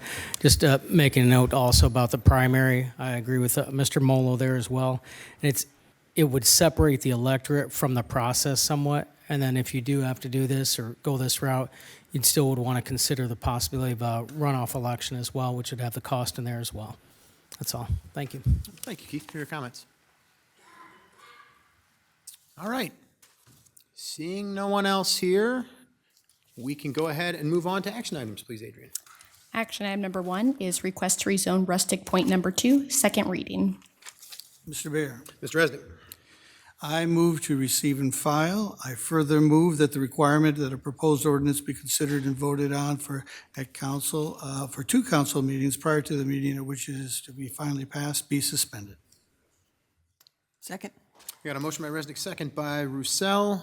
Mike, am I coming to you for anything on this one, or we just, since it's a second reading, we've already read through this, there is no memo this evening? Right. Okay, thank you very much. All right, any other further discussion on this? Seeing none. All right, motion here is to receive and file and waive the future readings on this. Mr. Mayor? Yep. Mr. Resnick. Quickly, I just want to say that if there's no more discussion about this and people are set in their ways, then this, if we delayed this another 2 weeks for the final and ultimate, then we're not doing anybody any good. A lot of people up here, I think we all know that developers have a calendar that I think should be respected, but whatever happens, happens. But if there's not going to be a discussion, any changing of minds, just to think about that, are we going to delay it just to delay it? That's all I wanted to say. Thank you, Mr. Mayor. All right. Thank you, Mr. Resnick. Yep, Ms. Methel. So getting to yes is a term I've heard in the development community, both as a request and as a critique. But when we say yes to something, we are saying no to something else, and vice versa. I am to be a steward of tax dollars in a fiscally responsible way, and for those here with a voice, but also for those without a voice, those most vulnerable, those that don't yet live in Dubuque, but I sure hope one day they will. I believe this is a good yes. I believe it's a good yes because it serves our population in an incredible need, which is housing, and housing that meets the needs of the community now. That always means I'm saying no to someone else, and that's not always easy. But in this case, I continue to say yes. Thank you. Thanks, Ms. Methel. Mr. Staley.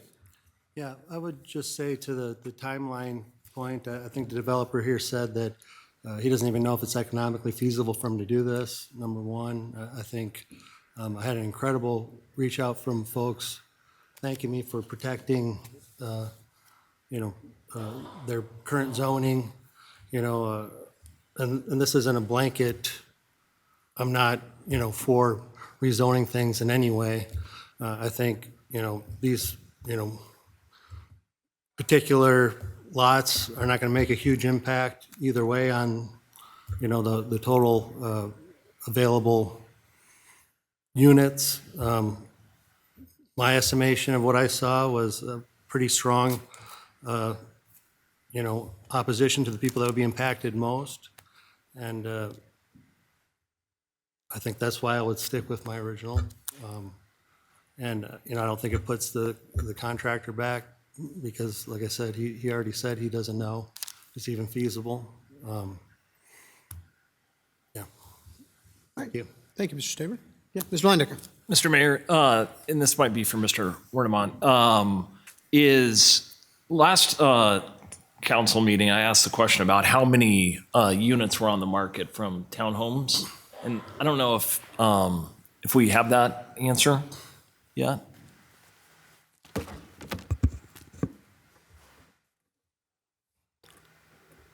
It works. There we go. Good evening, Mayor and City Council. Wally Wernmott. So yes, I did check on that, so I had to answer for you.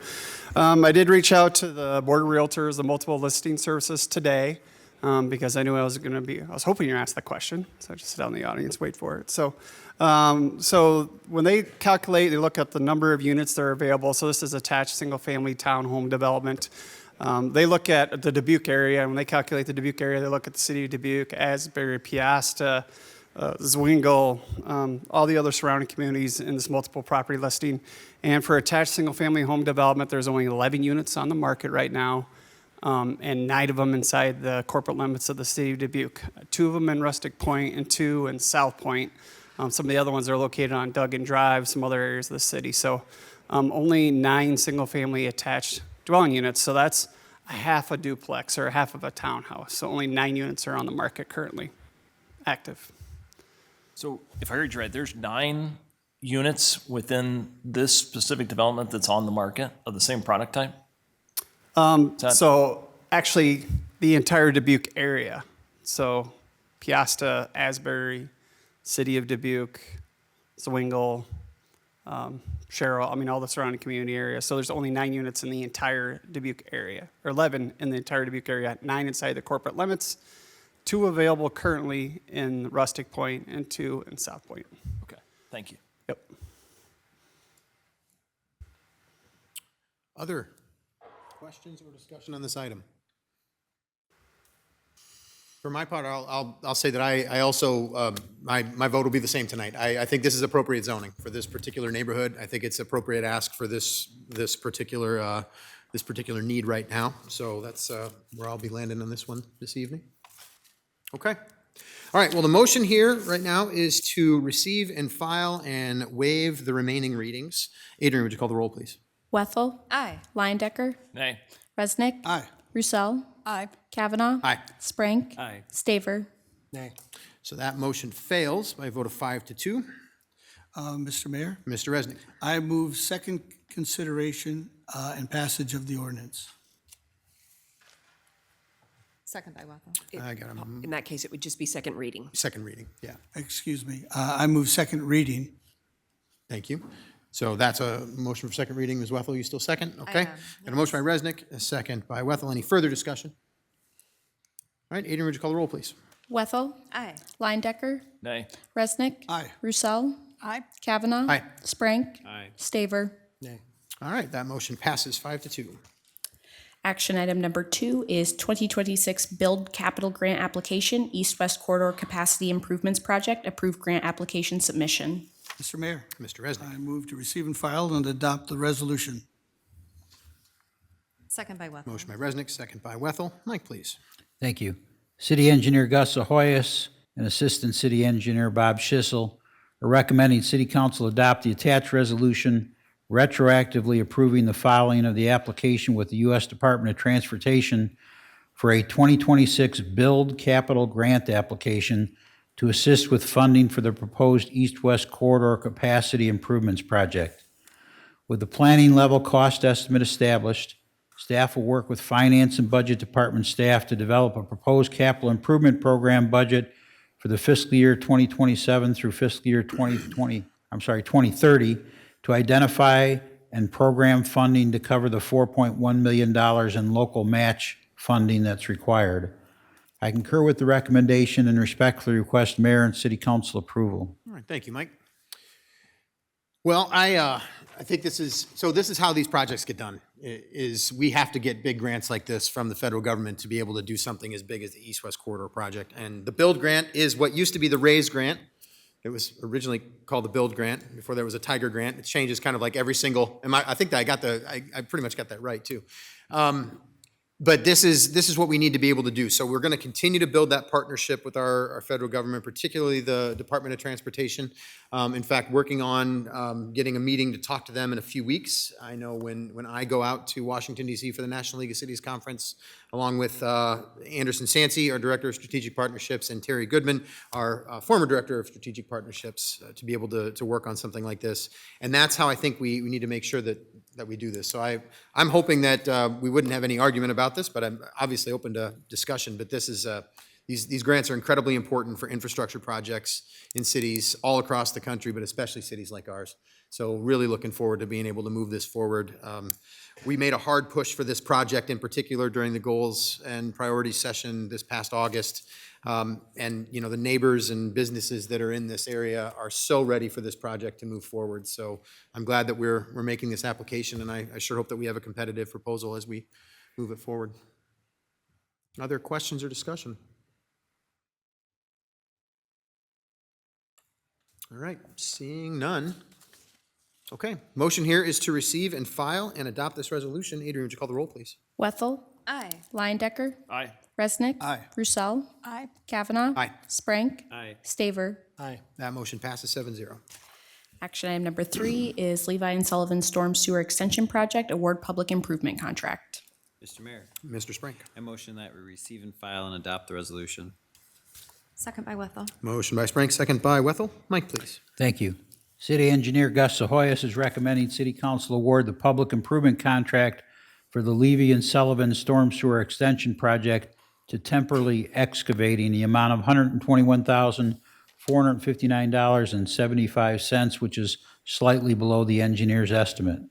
In addition, the City Council is requested to approve the necessary transfer of funds to complete this project as outlined in the upcoming Budget Amendment Number 2.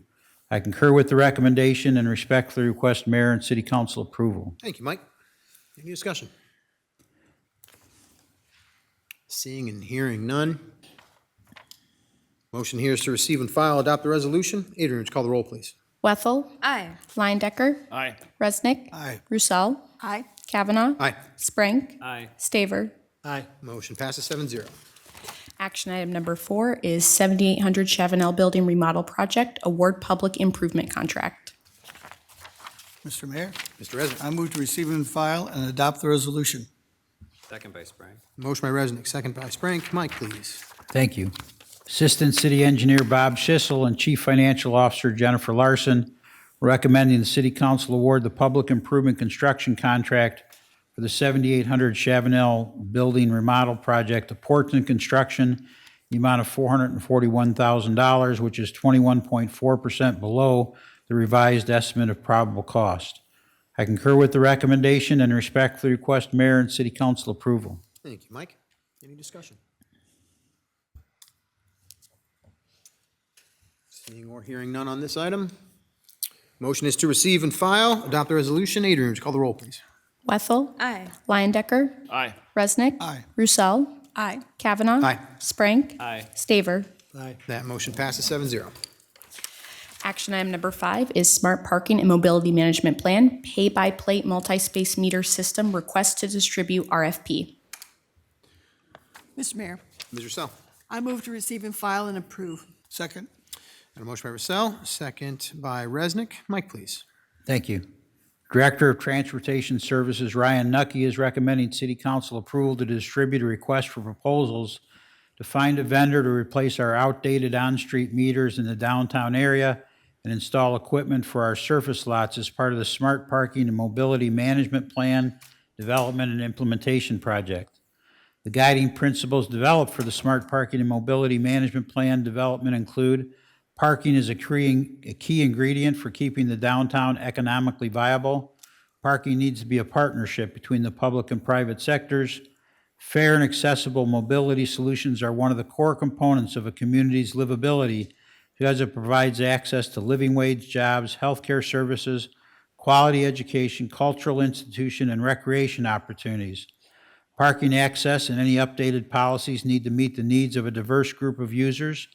Parking must be fully integrated with transit and other forms of transportation system mobility in order to maximize efficiencies and customer experience.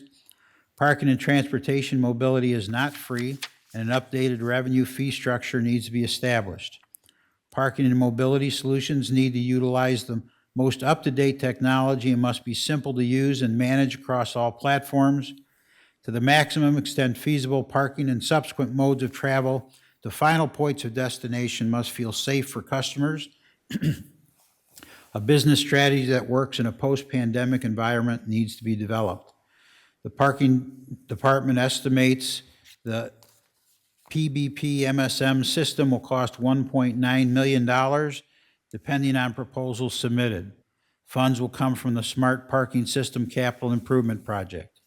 I concur with the recommendation and respectfully request Mayor and City Council approval. Thank you, Mike. Discussion.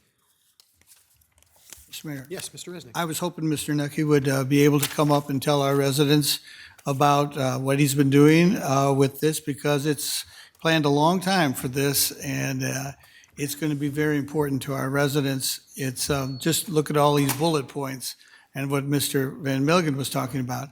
It's really important for our community, and I'd like for them to hear about it. Ryan Nucky, Director, is this one on? Ryan Nucky, Director of Transportation Services. Great question. We started this plan out and we focused on the ramps to start. The current time we have 6 of the 7 ramps completed, all brand new technology in them. It's been up and running for about a little less than a month now. We did a very big phased approach. We have to do a phased approach because we have limited staff, and if I did a complete Big Bang Theory, I would not have enough staff to manage the phone calls, the knowledge, and the teaching ability that we would have, we'll put it that way. Russ Steckline and his staff spent a lot of time in the ramps early in the morning, helping people get in and out, get acclimated to the new systems. With that, now that we have the ramps completed and we're freeing up some labor, we're moving into the on-street and our mobile LPR, which will be coming as the next action item. I want to stress this is completely different than the ramps. The ramps are a lot of concrete. We're not moving a lot of the ramps. We're not moving a lot of the entry lanes. The on-street and the mobile LPR is a very fluid system that needs to work together. So I want to stress tonight, I'm asking to release an RFP. I'm not here to purchase anything. I'm here to release RFP to have vendors come back to the city of Dubuque and tell us what they can do for us. Now, there are so many approaches out there right now that we can look at. One would be, as we have the RFP, we have to write the RFP to something. It's built towards a kiosk system. That would be a multi-pay option for individuals to use when they park. Other cities around the Midwest, especially in Iowa, have mobile apps, QR codes, smart meters. Some cities still have basic meters like we have. Kiosk systems. There are certain areas of other cities that have just gone to completely a mobile app, as in no way to pay for cash or with cash. We want to have the ability to have vendors come to us, give us these opportunities for us to look at, because we have to make sure operationally we can handle it with the staff we have. It's going to work in our fluid downtown area, but it also has to be financially sustainable for the city of Dubuque. There's a lot of really nice options out there that we can move forward with, but when you see the actual final price tag with the software fees and licensing fees, it is something that I would have to come back to the city manager with a pretty large increase in my overall cost.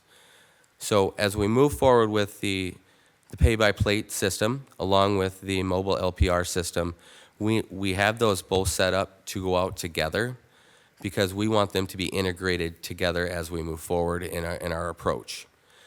Some cities have gone with a time limitation system, and they're very few and far between in the Midwest, but that is something that we can also look at. And to do that, we would have to have a technology to regulate that, and that's where the mobile LPR system is important, that we integrate that with our potential future on-street technology. Great, thank you. And just some of the things that you said remind me that Mr. Van Milligan did say ease of use. Correct. Right, Correct. and that's for all people in Dubuque. And I do think that cash is legal tender, and hopefully that they can use their cash to park. I know not everybody has that option of just going cashless. Like, I mean, some stores are like that. Some retail stores are, card only. But anyway, so you're going to consider all that, look at the prices, and you've already described somewhat what you're looking for, right? Otherwise, you wouldn't be able to release this. Correct. In the RFP, it is based on a kiosk system, which a kiosk system would be able to take multiple different payments, including cash. We don't want to just restrict it to that. We want to have it open so mobile apps come to us also and say, hey, we can install your mobile app. Here's the QR codes you'd utilize. Here's how the fee structure would work. So we have an idea on how that would be built out. We did the same thing in our ramps where we have it set up now that, yes, to enter, exit the ramps, you can use your Prox cards if you hold a permit. To exit the ramps, you can pay with credit cards upon exit. But we still let the cash option in the ramps at the pay-on-foot stations for people to utilize. The reason we put it in the ramps and not at the exits is to keep the ramps more fluid so people flow out the gates. But we also put the LPR system in the ramp for license plates. As people come in the ramps, if their license plate's on file, they flow through the ramps, and upon exit, we don't have 15 or 20 cars piling up. It's a very fluid system on the way out, as long as people are going the correct speed. Sometimes we get people going a little faster than they need to go. Thank you. So at the cash station, can you get a card that you can put money on, cash on, and you get a card that you could just show the machine and go through? Can you buy? When you go to the pay-on-foot station, you have the option to pay with credit card or with cash, and then it prints out a QR code. As you go out the ramp, you scan your QR code, and it lets you out. It gives you a QR code as a receipt. Right. There's no separate card that you could get like some big cities, I know. All right. Well, thank you. This is going to be exciting, and a lot of people are talking about parking downtown. It's a big topic, and Mr. Staver and I were at a meeting together, and they were talking about smart parking and what are the possibilities. So looking forward to what information you can gather and give to us. Thank you. Thank you, Mr. Mayor. Thank you. Mr. Staver. So for me, there's been kind of let me start. I was saying, I met Ryan in January, mid-January, had a really nice long conversation. I really enjoyed seeing the facility, and I kind of talked about some of this stuff then. And my question then was, essentially, do the tickets and meters pay for the service currently? And I think the answer came back as essentially it's a wash. So we don't really make any revenue off of the meters. So when we're talking about tickets, we have tickets and meters set separately in the budget. If we're looking at the tickets that our parking enforcement team write, they are potentially a wash when it comes down to it. And then the meters are set by themselves, and there is revenue generated from the meters, yes. Okay. And what is the revenue? The revenue, after you look at expenses, is going to come out to about anywhere, and this is an estimate, I don't have hard numbers in front of me, around $300,000 to $425,000 a year. Okay. Mr. Mayor, Sure, Mike, yeah. if I could add something to that. That makes it sound like we make money on that program, but we don't make money on parking, because to build all these parking lots and ramps is very expensive, and the debt is mostly paid by the downtown tax increment financing fund. This revenue source doesn't even come close to paying the debt. Okay. Well, so there's been kind of a long, ongoing conversation amongst folks in Dubuque, especially in the downtown corridor, business-related. Do we even need the meters? And it's, meter versus no meter is the question. And are they really necessary to accomplish the same goal?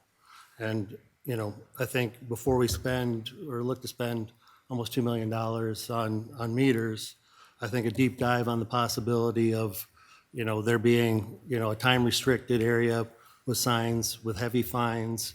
So if we're looking, like David said, in the spirit of trying to, be conservative this year rather than raise tax. I mean, there's $1.9 million right there. I think the deep dive would be, to figure out, is there a sign system where we could have heavier fines, make it complaint-based? So, one of the benefits of that would be, metered parking that isn't, high turnover or even, needed to be metered because there's no need for it. Could be utilized by citizens. It doesn't sound like there's ever been a real discussion about meters versus no meters. I know there's been a deep, and I understand I'm coming in on the tail end of a longer conversation. It's just something that's always been, kind of that downtown core business question. It didn't seem like there was ever a real conversation between meters versus no meters. It's, what's the best type of meter has always been the conversation. This is a very good point, and I do want to talk to this. I'm going to ask Russ to walk up here, and he's going to give me a little bit of history background when COVID was going on throughout Dubuque. But I want to bring up the fact that in my opening remarks, I brought up we're running these concurrent. So we have the on-street or the pay-by-plate RFP that we're going to send out, but we're also going to send out the mobile LPR, which is the next action item. We're running them concurrent because if we did look at a time limit system, I would still somehow have to enforce that or regulate that, as I want to say it. And at the current system I have, I don't have a way to do that. Mm-hmm. And I know we could base it on a complaint setup, and a lot of people have mentioned, well, every 24 hours, it's storage of vehicles. But somebody's going to have to manage that, and I don't have a way to do that at the current time.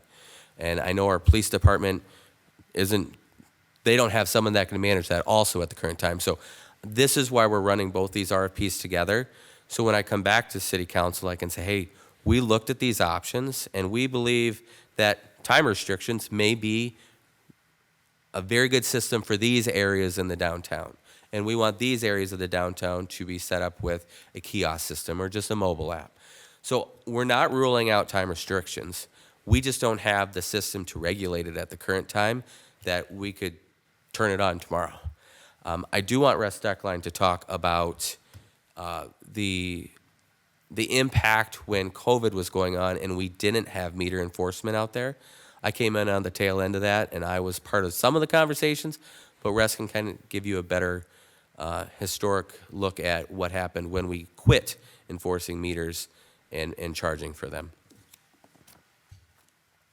Evening, Russ Steckline, Operations Supervisor, Transportation Services, Your Honor and Council. It was a very interesting time during the COVID pandemic. The initial information that was coming out to us, it was possibly a touch contaminant before they started this 6-foot thing, staying away from each other, things like that. So we made a determination at that point to stop requiring people to put change in meters. We weren't going to go out and collect that change. Just not sure of how that whole contamination stuff was going on. So very interesting time. So we stopped enforcing meters. We actually opened up the parking ramps eventually, and it turned out to be, I think, a very eye-opening experience for us and a lot of the businesses in the downtown. Prior to that COVID, I actually was approached several different times by several different business owners about that concept of what if I got a bunch of the businesses, and one example was in the Millwork District. We hate our customers getting tickets when they're in trying to have pizza or some beers and just having an enjoyable evening. Could we get together as a group of business owners, eliminate the meters, and we would pay a fee to offset that revenue? And kind of explained it's not really a revenue generation thing, it's much more a turnover concept. And what we discovered during COVID, when we stopped collecting meters, stopped fining people and just let people park, a lot of our downtown businesses above them have residences. A lot of the bigger employers in the downtown area have hundreds of people that come to work every day. And what we discovered right away was that a lot of the residents weren't going to park in the parking ramp anymore. And the employees that parked on the 3rd or 4th level at one of our ramps at the far end of that ramp and had to walk 2 blocks to go to work decided, why can't I just park right out in front? Because there's no meter enforcement, no reason to move. So within probably 2 to 3 weeks of that all starting, I was getting calls from many of the business owners saying, this is not good, you need to start enforcing again. And we weren't doing that because, again, the touch contamination, so we didn't do it. Then we started getting calls from some of the, like Dubuque Main Street personnel that was getting requests from restaurants. Quite a few restaurants in the downtown were still open for carry-out business, and we're saying, I'm doing pizzas for people, but they have to park 4 blocks away because all the people that live in the apartments above us are just taking up all the street spaces, and the people that are coming to work are taking the spots right in front of our businesses and not moving all day because they're at work. So that was the experience that we kind of ran into, and we started doing some meter bag things for pickups only. We put them out in front of some of the businesses, some of the different places that requested that, and we marked on those meter bags for pickup only, and then we would enforce those violations if people were parked in that all day and not allowing the pickup. So then I was approached after all of that sort of ended by a lot of the business owners saying, boy, I understand now why we have this meters and the requirement for that to get turnover, so you keep people moving. I get new customers coming into the store, and I don't have people that are working in the downtown and living in the downtown just camped out in front of my business all day. Yeah, I guess I would say, for sure, I'm not suggesting we don't have time restrictions and enforce time restrictions. I've got a business that has apartments above it, luckily I'm not metered there, but I also have, another property that is metered and a business down below. And yeah, I mean, that would be a nightmare. But, as the business owner, it would take very, 1 or 2 fines of somebody, parking there for them to figure out they can't park there. If there's a steep fine, she knows, I mean, as a business owner, the apartments above, their cars and you would be monitoring that yourself. That's what I meant by complaint-based. But I'm certainly not suggesting I have the answer for the system. I just know that there's got to be a system, or that potentially there is. And if ever there's a time to look at it, I feel like now's the time. Before we implement almost $2 million in kiosks. I mean, I think the kiosk system has some pros and cons too that will be a challenge. When I was talking to some businesses, they talked about, the elderly have real issues, and, a kiosk system can create an additional walking to get to it, and then back to the, I think overall, my biggest concern, like when me and David were speaking on it before, is helping the downtown businesses and getting this additional barrier to the customer, to getting the customer to their door, is the overall goal, while still accomplishing the number one goal, which is turnover of the parking. So, I mean, I guess what I'm asking for, and I don't know how to say this, Krena, maybe you can help me, basically to, I don't know what the right terminology is, to table it for further discussion or create a work session about it.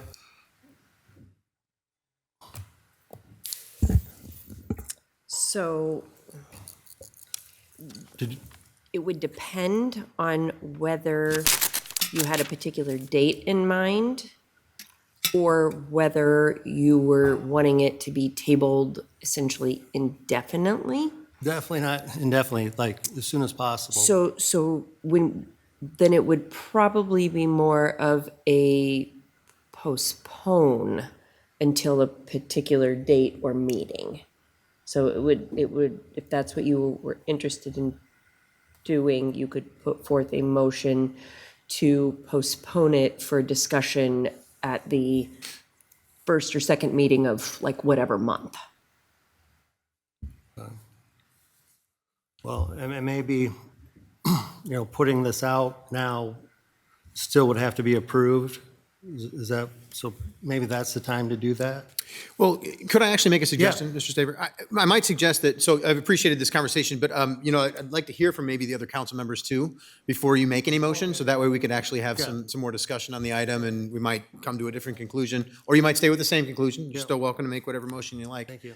Yeah, absolutely. So I'll turn to, let's go to Mr. Sprank. I haven't heard from him. Thank you, Mr. Mayor.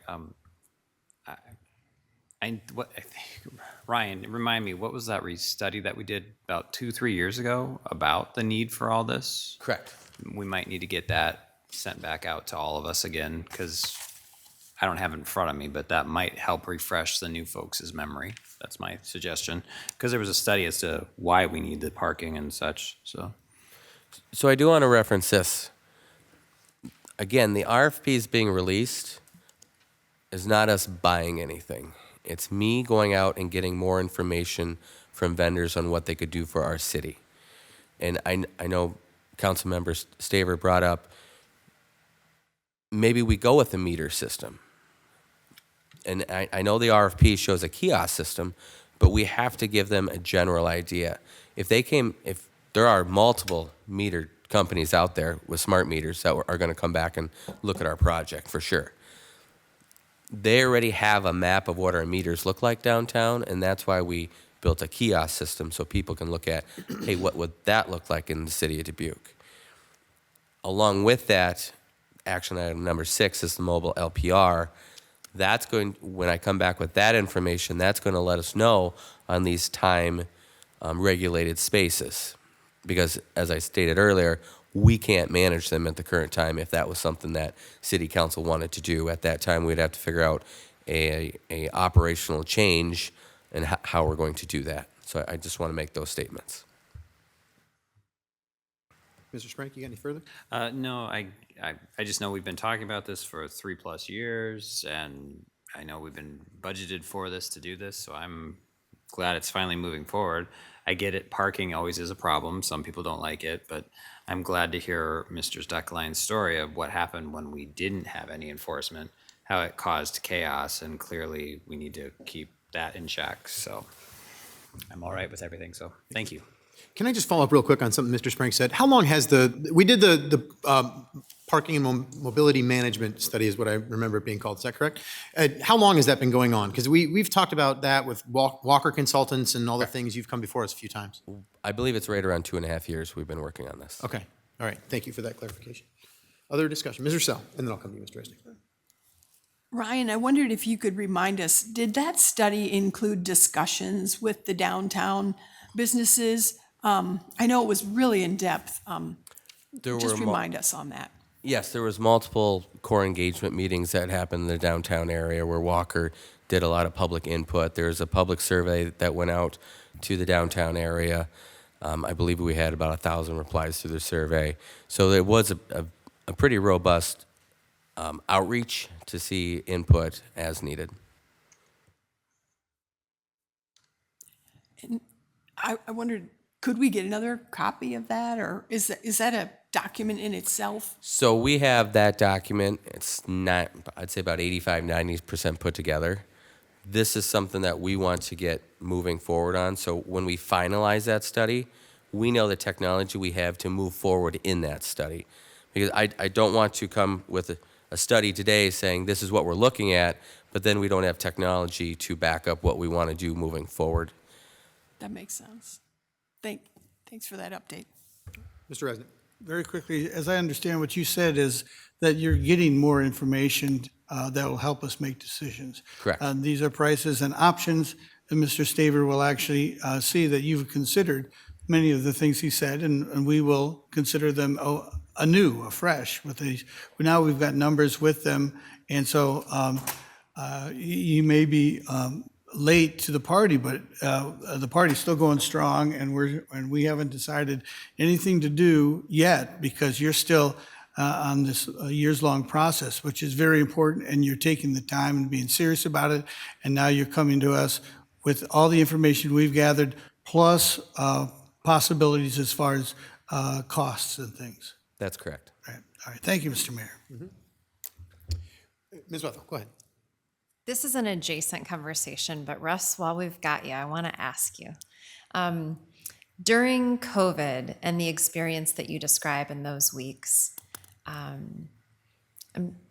guess it was past maybe storm clearing and those kind of things, but oftentimes I'll share that I tell my kids, when you pay a parking ticket, you're paying for somebody in the middle of winter to clear that spot at 2 a.m. I think it's really important to talk about all of the services that we're able to do in specifically the winter months, as it relates to making sure that certain sides of the street do not have someone parking there and such. So I don't know if there was any, based on timing of the year, I don't know that there was any experience with that in COVID and parking. But when vehicles sit, they don't move and we can't clear the spots for weather. And that is correct. And we started the discontinuation of the meters and stuff. I think it was right at the beginning of, or maybe it was the end of April. Okay. So we didn't have the experience with that, but we did have experience with the street cleaning that's normally done. Some vehicles didn't get moved, but that enforcement was still completed at night. Tickets were still being written for alternate side and such. And I would just like, if I could, address one more thing real quick for Mr. Staver's recommendation. I did meet with, probably 5 or 6 years ago, with a company that came to Dubuque and was suggesting something like he's talking about a time thing where they used cameras to, and this was on parking lots in particular at that time, but they had cameras set up on the parking lots that when a car came in, it got time stamped and recorded, and if it didn't leave within a certain time, then it had to start paying a fee at a kiosk that was provided for that, and then it could be issued a fine if it didn't pay it in time. That company may come into Dubuque during this RFP process and do a proposal for us. Just remember, it was quite expensive for all the cameras that had to be put in place and such, but that may be a company that we do get proposals from and we may very well look at. So it's a good idea that you have, and that would be a timestamp type thing, that the cameras would be placed all over, because they said they could do streets, parking ramps, parking lots, everything. So that's something we will obviously take a look at if we get that type of proposal in. Okay. Yep. Can I Yeah, ask you one still more have floor. Yeah, question? go for it. And so as we have the RFP process move forward for both of you, I would hope then that as you speak about the cost and maintenance is my concern, because we know maintenance of our parking is an important piece of it. That's kind of why we're here, where we're at today. But as part of the RFP process, to request that long-term maintenance estimates, those will be part of the RFP process as well. Would that be true? Yes. Okay, great. Yes, very Thank much you. so. Thank you. And I will point out too something else, that I think is really important in this. I'm looking at your memo of the timeline that you basically have for a schedule here. If we do this RFP tonight, then you can issue that and we can move forward, but you're not intending to get submissions. There's no deadline until the 8th of April is what you've got written down. And your budget hearing is sometime in April. I mean, it's right around that same time. And you're going to be able to come to us and say to us, maybe answer some of these questions that we've had tonight. Give us a reminder of what the study has been up to this point for the last few years. Help us understand what has been looked at, what hasn't. So we have a better understanding of that as we go through this RFP process. I see no reason not to do them at the same time. Why not put it out for RFP and then also have this discussion at the same time? Because then we can actually, if we do decide to go in this different direction and you have some interesting proposals to share with us when they finally come our way, we've got that opportunity, and the discussion is kind of a fuller discussion in that way. In my opinion, I believe this is going to create a work session with council for sure.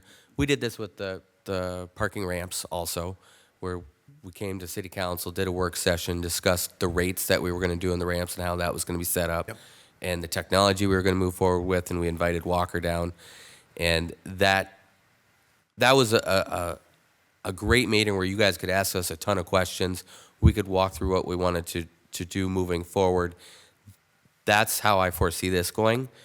In discussion with Mike, Mike wants to make sure, City Manager Van Milligan, he wanted to make sure you guys were the ones that were pretty much making the decision on this. So when I come back, which we'll probably establish a work session, we will have the different types of proposals that A, are financially going to work for the city, but B, give us the best opportunity of what we have, and then that will be an open discussion that we can sit down and go through what we're looking at that time. During our budget discussion, these funds for this are already set aside. I will gladly do a quick slide over them, but I believe this is something we'd be better off to set into a work session coming up in the next month or two to discuss this fully. Are you suggesting that we still move forward with this, though? Yes. Right now, you're still requesting this RFP? Yes. Okay. I would very much so like to move forward with this for the mere fact. Then we can have the proposals come in, we can have the pricing come in, and when I come to that work session, I can outline the top proposals that we want you guys to look at, discuss, and come back to me with questions so I can go back to those vendors and clarify what you guys have questions on still. Okay. Very helpful, very clear, thank you. Yeah, Mr. I just Staver. want to clarify that, I'm not suggesting we get away with, ticketing people for being on the wrong side of the road during snow or not taking people at all. What I'm suggesting, I think the big thing I'm saying is that there's a free grace period on your initial park, just to promote people using business downtown and to, make that experience less stressful and less, problematic. So I will discuss that real quick. We did that on all of the parking ramps now. All of our parking ramps has a free 15-minute grace period, and we see people pulling them, park their vehicle, run across the street to the coffee shop, get their coffee, come back, get in the ramp, and away they go. So yes, that is something that will be discussed. But again, I have to have the technology to know what that technology can do to come to you guys and say, hey, this is the ability of this. And when I came to you, City Council with Amano McGann, I was able to research front and back what that system did, and now we have that currently running. Whereas right now, I do want the RFPs released if possible. That way, we can have the vendors come to us with their proposals. We can put the proposals together, and we feel that's going to be the best match for the city, not only financially but fluidly. And then we'll come set a work session to discuss on what we feel is the best thing to move forward with. Any other discussion? All right. So the motion here on the table is to receive and file and approve the distribution of this RFP. So with that, Adrian, if you'd call the roll, please. Wethel. Aye. Leyendecker. Aye. Resnick. Aye. Roussel. Aye. Kavanaugh. Sprank. Aye. Staver. Aye. That motion passes 7-0. Thank you both for the discussion, too. Sorry, Adrian. Action item number 6 is Smart Parking and Mobility Management Plan, Mobile License Plate Recognition System, request to distribute RFP. Mr. Mayor, I move to receive and file and approve. Second. Motion by Resnick, second by Wethel. Mike, please. Thank you. Director of Transportation Services Ryan Nucky is recommending City Council approval to distribute a request for proposals to secure a vendor for mobile license plate recognition enforcement system for parking enforcement officers as part of the Smart Parking and Mobility Management Plan Development and Implementation Project. The scope of the RFP requires smart parking and mobility systems that serve the downtown Dubuque area, which will be economically sustainable for the city, balanced with improving downtown business vitality. The parking department estimates the mobile LPR system will cost $150,000 depending on proposals submitted. Funds will come from the Smart Parking System Capital Improvement Project. I concur with the recommendation and respectfully request Mayor and City Council approval. Thank you, Mike. Any further discussion on this item? We talked a lot about this item in the last item, so. Okay, seeing no further discussion, the motion here is to receive and file and approve. Adrian, would you call the roll, please? Wethel. Aye. Leyendecker. Aye. Resnick. Roussel. Aye. Kavanaugh. Sprank. Aye. Staver. Aye. That motion passes 7-0. Action item number 7 is consideration of changes to the city's election nomination process. Mr. Mayor, Ms. Roussel. I move to receive and file and discuss at council. Second. Motion by Roussel, second by Resnick. Adrian, please. Iowa Code Section 376.3 requires candidates for city office to be nominated through a process that includes a primary election unless the city adopts an alternative nomination method by ordinance. The city of Dubuque has historically used the primary process, which is triggered when more than twice the number of candidates file for a position. State law provides two alternative nomination processes in chapters 44 and 45. Chapter 44 relies on conventions and caucuses and is therefore not recommended for municipalities. Most cities that do not hold primaries use the Chapter 45 nomination by petition method. All other municipalities within Dubuque County utilize Chapter 45 as their nomination process. Under Chapter 45, candidates in a municipality the size of Dubuque must submit at least 75 signatures of eligible electors of the city or ward to appear on the ballot for the November city election. If the city council chooses to adopt Chapter 45 as the nomination process, it must also decide whether to include a runoff provision in the ordinance. If a runoff provision is included, any race in which no candidate receives a single majority in the city election, meaning at least one vote more than 50% of the total votes cast, would require a runoff 4 weeks later. The runoff would include the top vote getters up to twice the number of open seats. If the city council chooses not to include a runoff provision, the candidates receiving the highest number of votes would be elected to each term. Primary elections are significantly more expensive for the city because the city bears the full cost, whereas the November election cost is shared with the Dubuque Community School District since it is a combined city-school election. If the city council chose the Chapter 45 nomination process and included a runoff provision, the costs of a runoff would be comparable to a primary. And in the memo, I did include a table that summarizes the most recent costs of primary elections compared to city school elections. Just quickly outlining, in 2021, the primary election that year cost $34,132.83, whereas the general city school election cost $8,574.55. In 2023, a primary election was not required. The cost of the general city school election that year was $13,924.61. And then in 2025, the primary election cost was $39,982.35. And the general city school election cost was $18,334.06. Based on these costs, eliminating the primary provision and adopting a Chapter 45 nomination process without a runoff could save the city nearly $40,000 every other fiscal year, in addition to potential savings anytime a special election is required to fill a vacancy.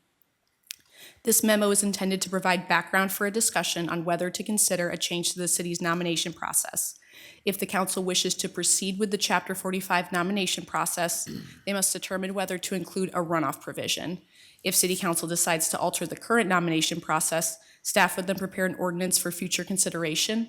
Adoption of an ordinance is required for the Dubuque County Elections Office to formally confirm and administer any nomination method other than the primary process. Thank you, Adrian.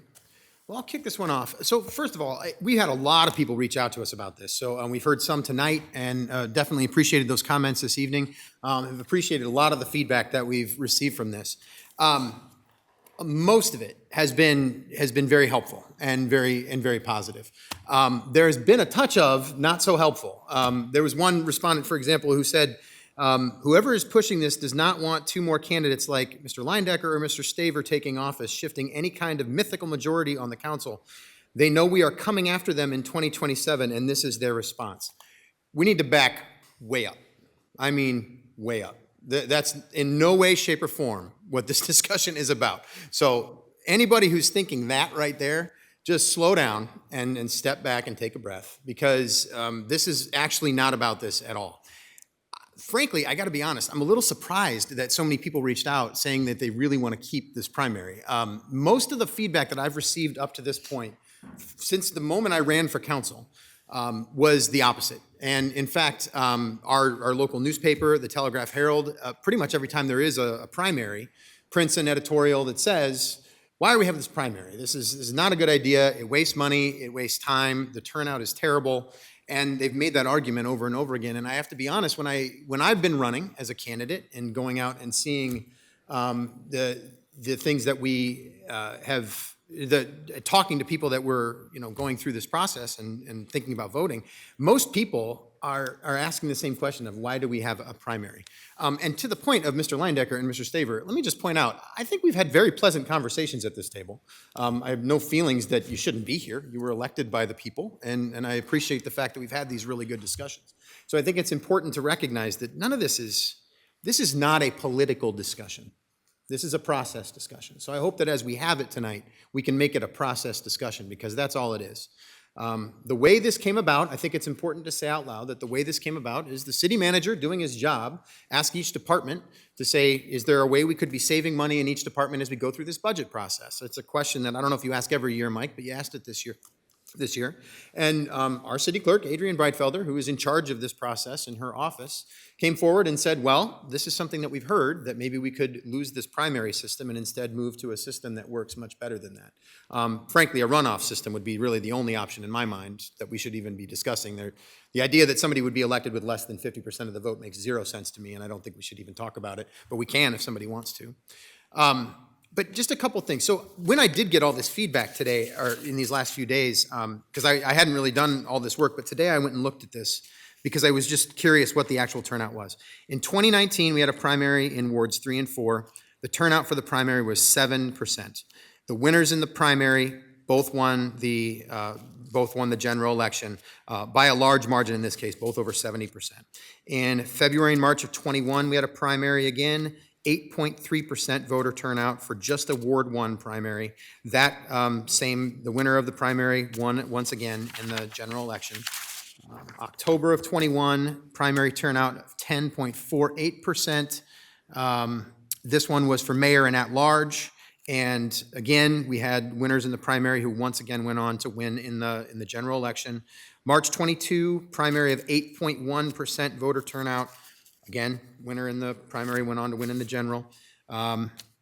October of this past year, the primary turnout was the highest it's been since that time I was talking about, 13.41%. But once again, the winners of the primary went on to win in the general election. It's been suggested that maybe that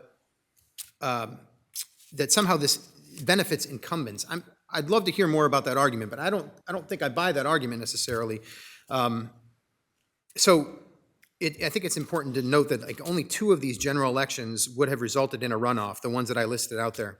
And the results would have turned out essentially exactly as the primary results did. So I think it's arguable that this could actually increase voter turnout if we focus on a general election with a runoff rather than having a primary, because the primary turnout has been abysmal. I mean, it's just been abysmal. So that's the conversation that we're having here, and I think that we should talk about it. Personally, I don't feel completely married to this, to this idea of changing it. I don't feel married to the idea of keeping it. I will tell you that, frankly, as a candidate, I have felt badly about the fact that essentially what we have gotten as candidates in the primaries is a very expensive taxpayer-funded poll that tells us how we're doing. That's really what the primary turns out to be. And it just sort of says, like, okay, you're doing pretty well, this is where you are, or you're not doing so well, you got to step it up for the next month, Maybe there's a benefit to that. I don't know. I think we need to discuss it, but I don't think that this should be left off the table as a discussion point, because I don't think it's a political discussion. I think it's actually a discussion of what is the best opportunity for us as a city. Most other cities, is this accurate, Adrienne and Krenna? Most other cities in the state of Iowa our size have a runoff provision. There are very few primary cities, are there not? When I was able to pull some information, Cedar Rapids uses runoff. Ames uses runoff, West Des Moines uses runoff, and then there were a number of smaller communities I could find that use runoff. Yeah. So it does kind of vary. Iowa City is not a runoff community. Des Moines is not a runoff community. So it was kind of a mixed bag. Okay, all right.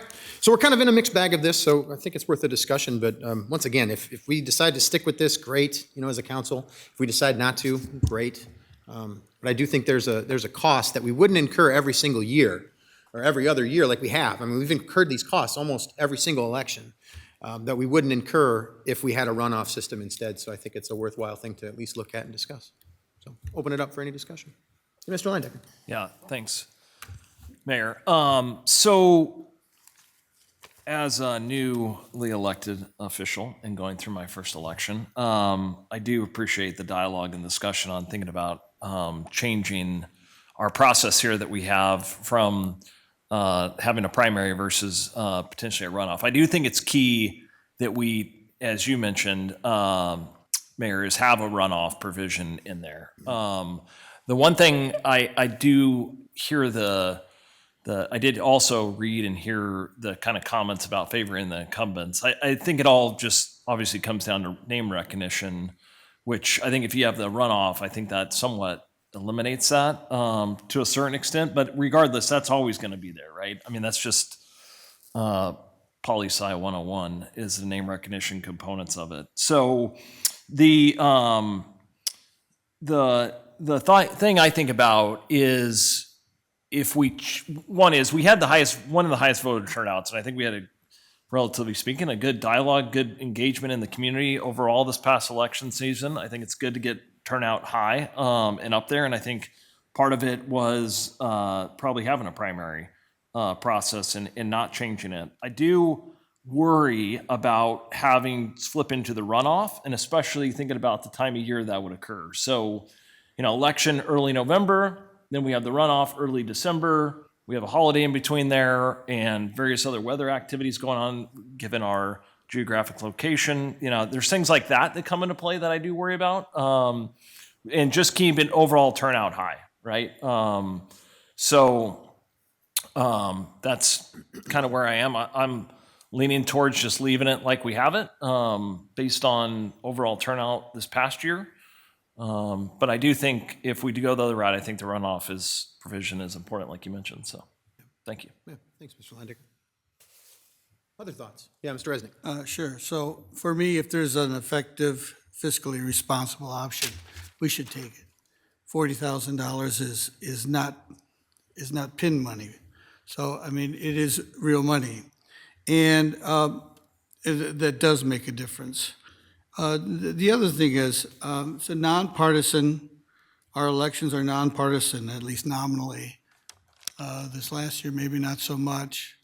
But I don't think we lose much if we have a general election and then have the runoff if necessary, if nobody gets over 50%. So, I mean, as Mr.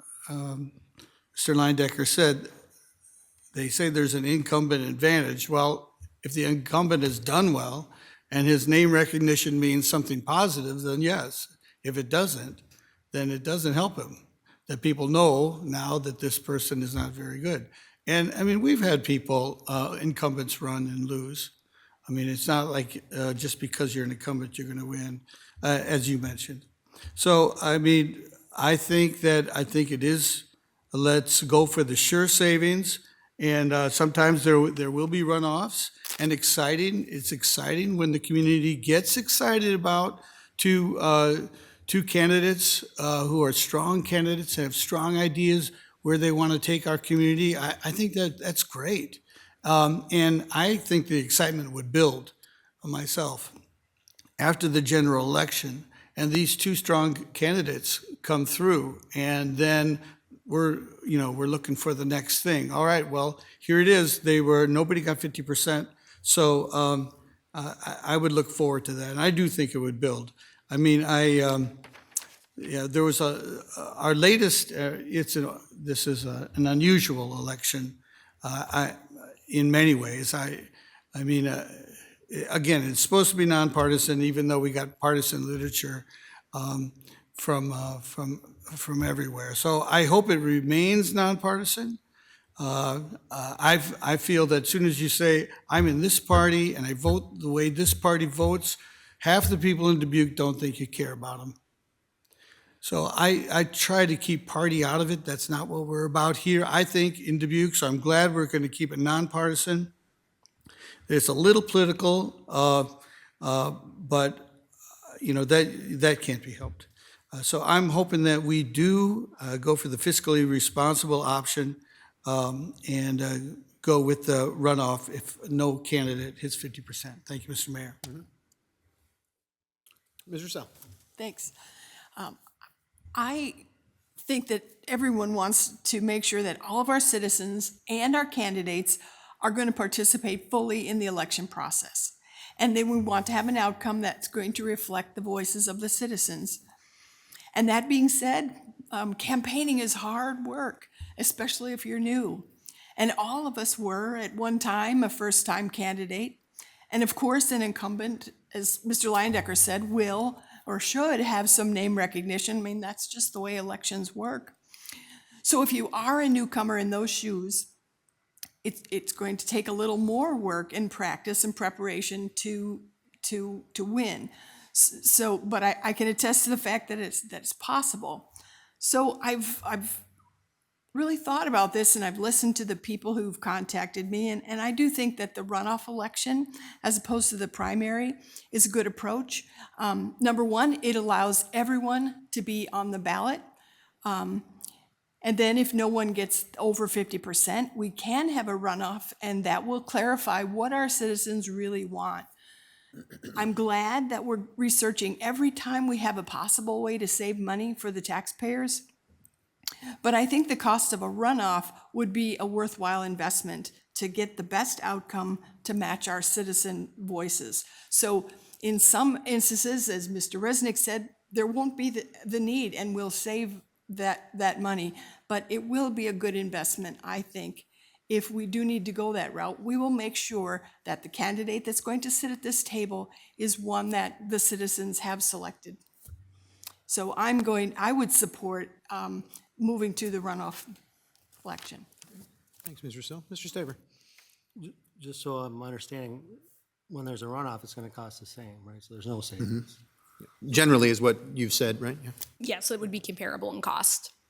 So I guess all the input I've been getting from the public is, they like it the way it is. I think in these times, creating controversy over elections is probably a bad idea. I think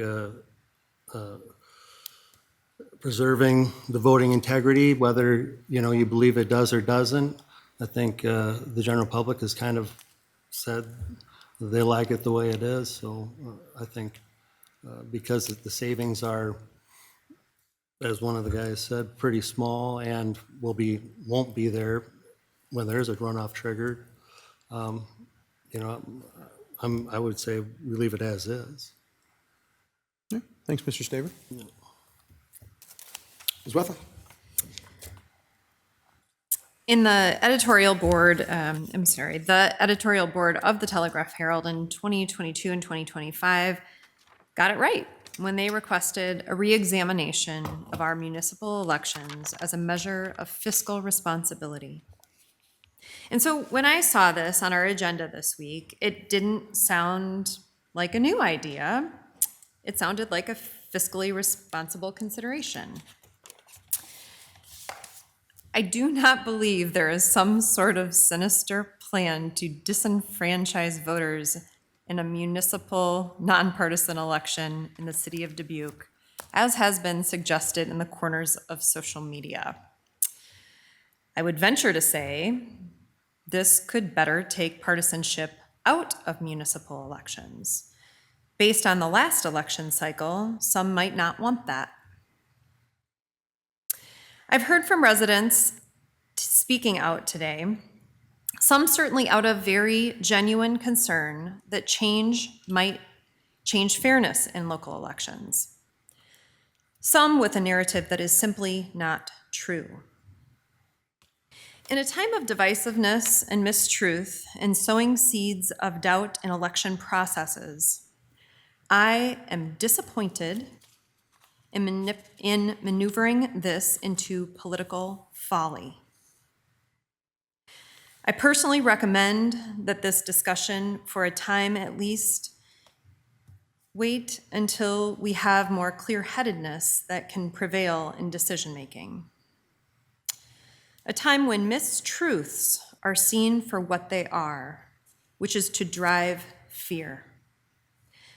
Driving fear hurts Dubuque, and it hurts her people.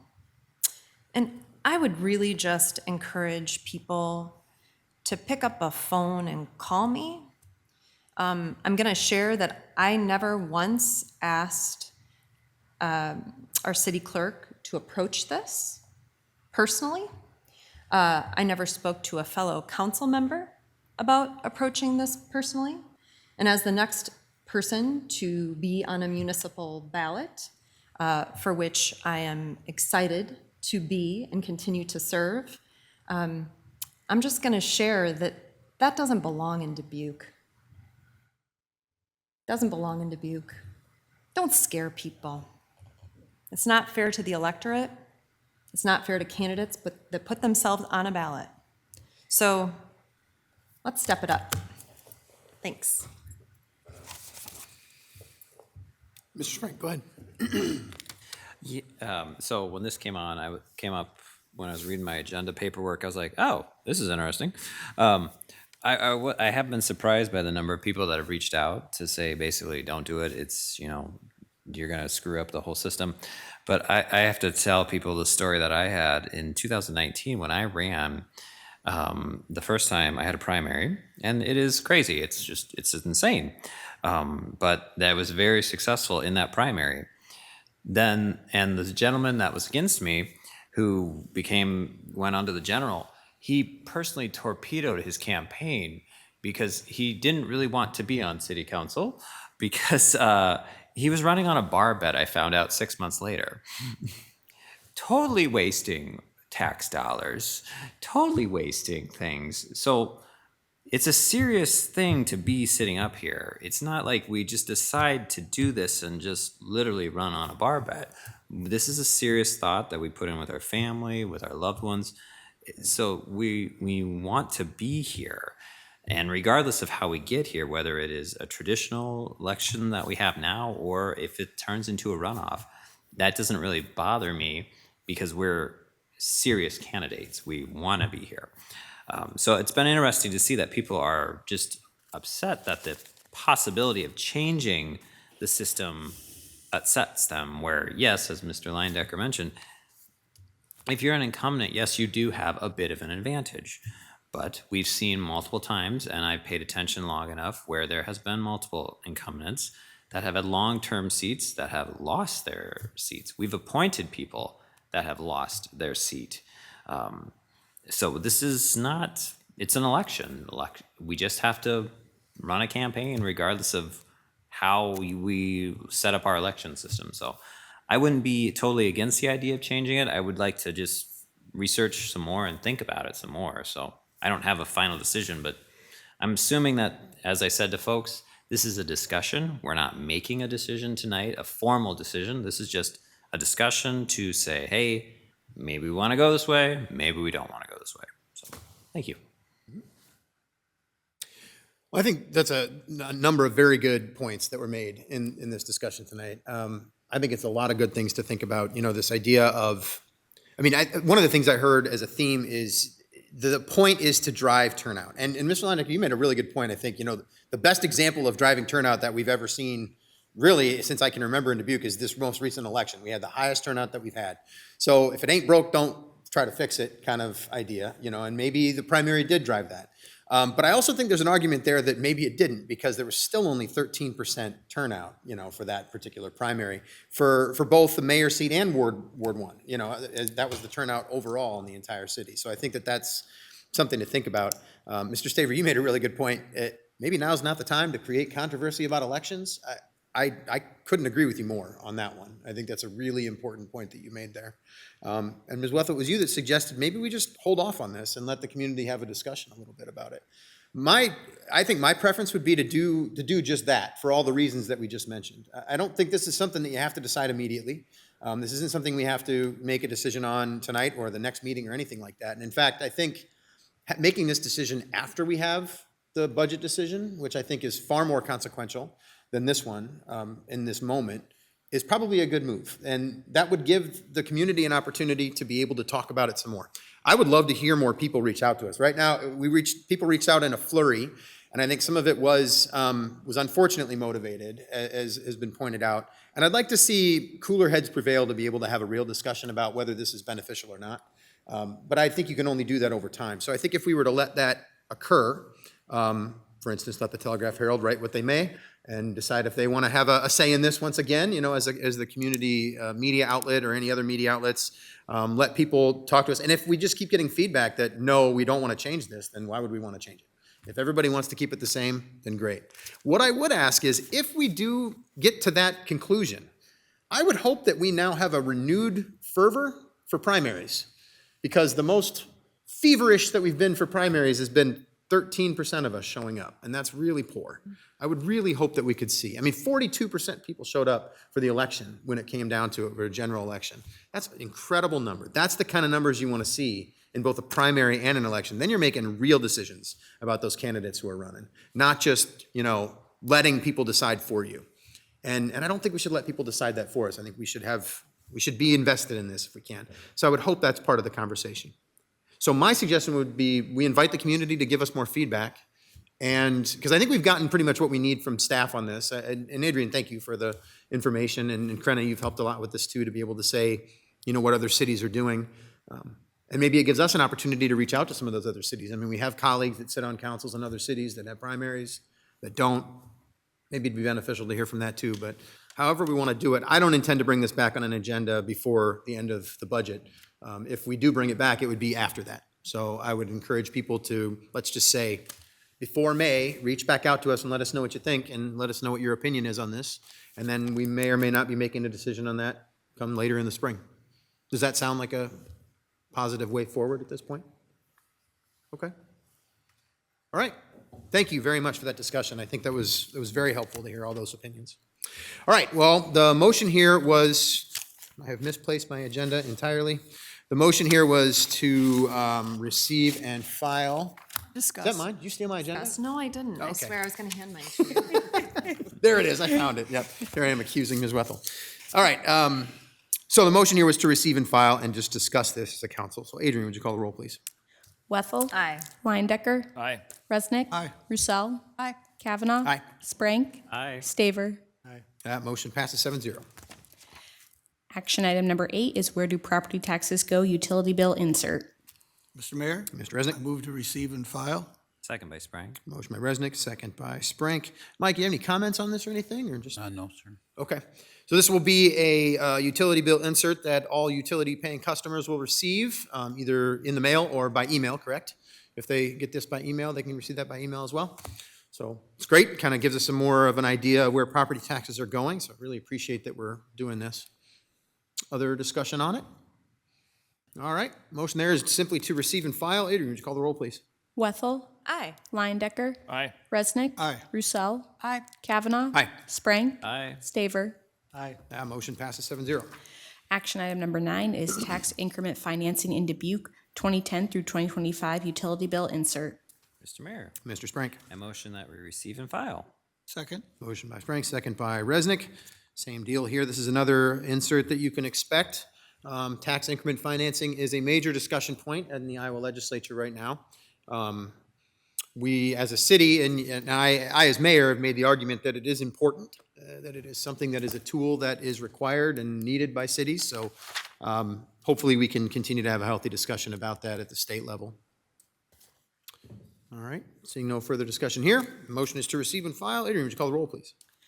Wethel. Aye. Leindecker. Aye. Resnick. Aye. Roussel. Aye. Kavanaugh. Aye. Sprank. Aye. Staver. Aye. Motion passes 7-0. Next are council member reports. Have we been busy? Mr. Resnick? I just want to comment on one item, and that's the impact award that was recently celebrated down at the Moon Bar, as they say.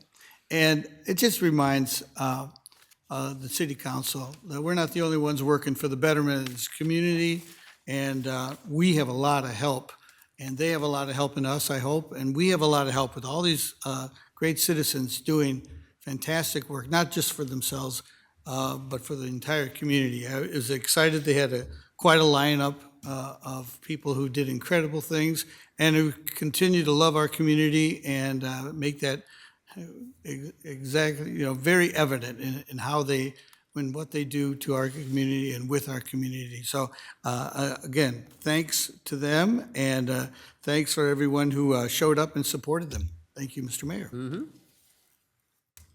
Yeah, Mr. Leindecker. Yeah, thanks, Mayor. So I continue, and I'm almost at the end of my department orientation meetings, which continue to be great and very informative. So over the past 2 weeks, I've met with the Economic Development Department, Emergency Management, Emergency Communications, and then kind of outside of the department orientations, I have met with the Humane Society that wanted to bring me up to speed on the services they provide for the city and things of that nature in the scope of what they do. And then also the ECIA, which have been both very informative as well. So I've got the transportation department here later this week, and that will wrap up my orientation. So. All right, excellent. Thank you, Mr. Landecker. Mr. Sprank. Thank you, Mr. Mayor. Since last time we met, I have attended my DRA meeting. We had the Dubuque City Conference it's for the city assessors to set their budget. Then my nonprofit that I'm actively involved with, we had a fundraiser, and then also I met with the wonderful Humane Society to kind of hear what's all going on there. And then, of course, this week I have a couple neighborhood association meetings. So, yeah, thank you. Good, thank you. Mr. Staver. Yeah, I've been done with my orientation meetings for like 6 weeks, so I don't know what's going on over there. That might explain why my wheels are falling off. That was a lot to get done, so maybe I should take the paced approach. But I also went to the Humane Society, and that was a lot of fun. It's cool to see how much that's grown and all the incredible work they do. I didn't really realize all the things they do and how the animals they receive from the city actually help them. To have animals to get adopted. So it was cool learning how that thing works together. So that was fun. Yeah, thank you. Ms. Wethel? Sure. I had a waste management board meeting with Councilmember Resnick and Supervisor Potoff, for which we serve on the board, on the 18th. I met with David Gamble, who was contracted by Dubuque Forward regarding interest and work that they are doing in downtown corridor, specifically in Ward 4, for which I'm always interested to dream big and learn more. Our conference board, as was noted by Councilmember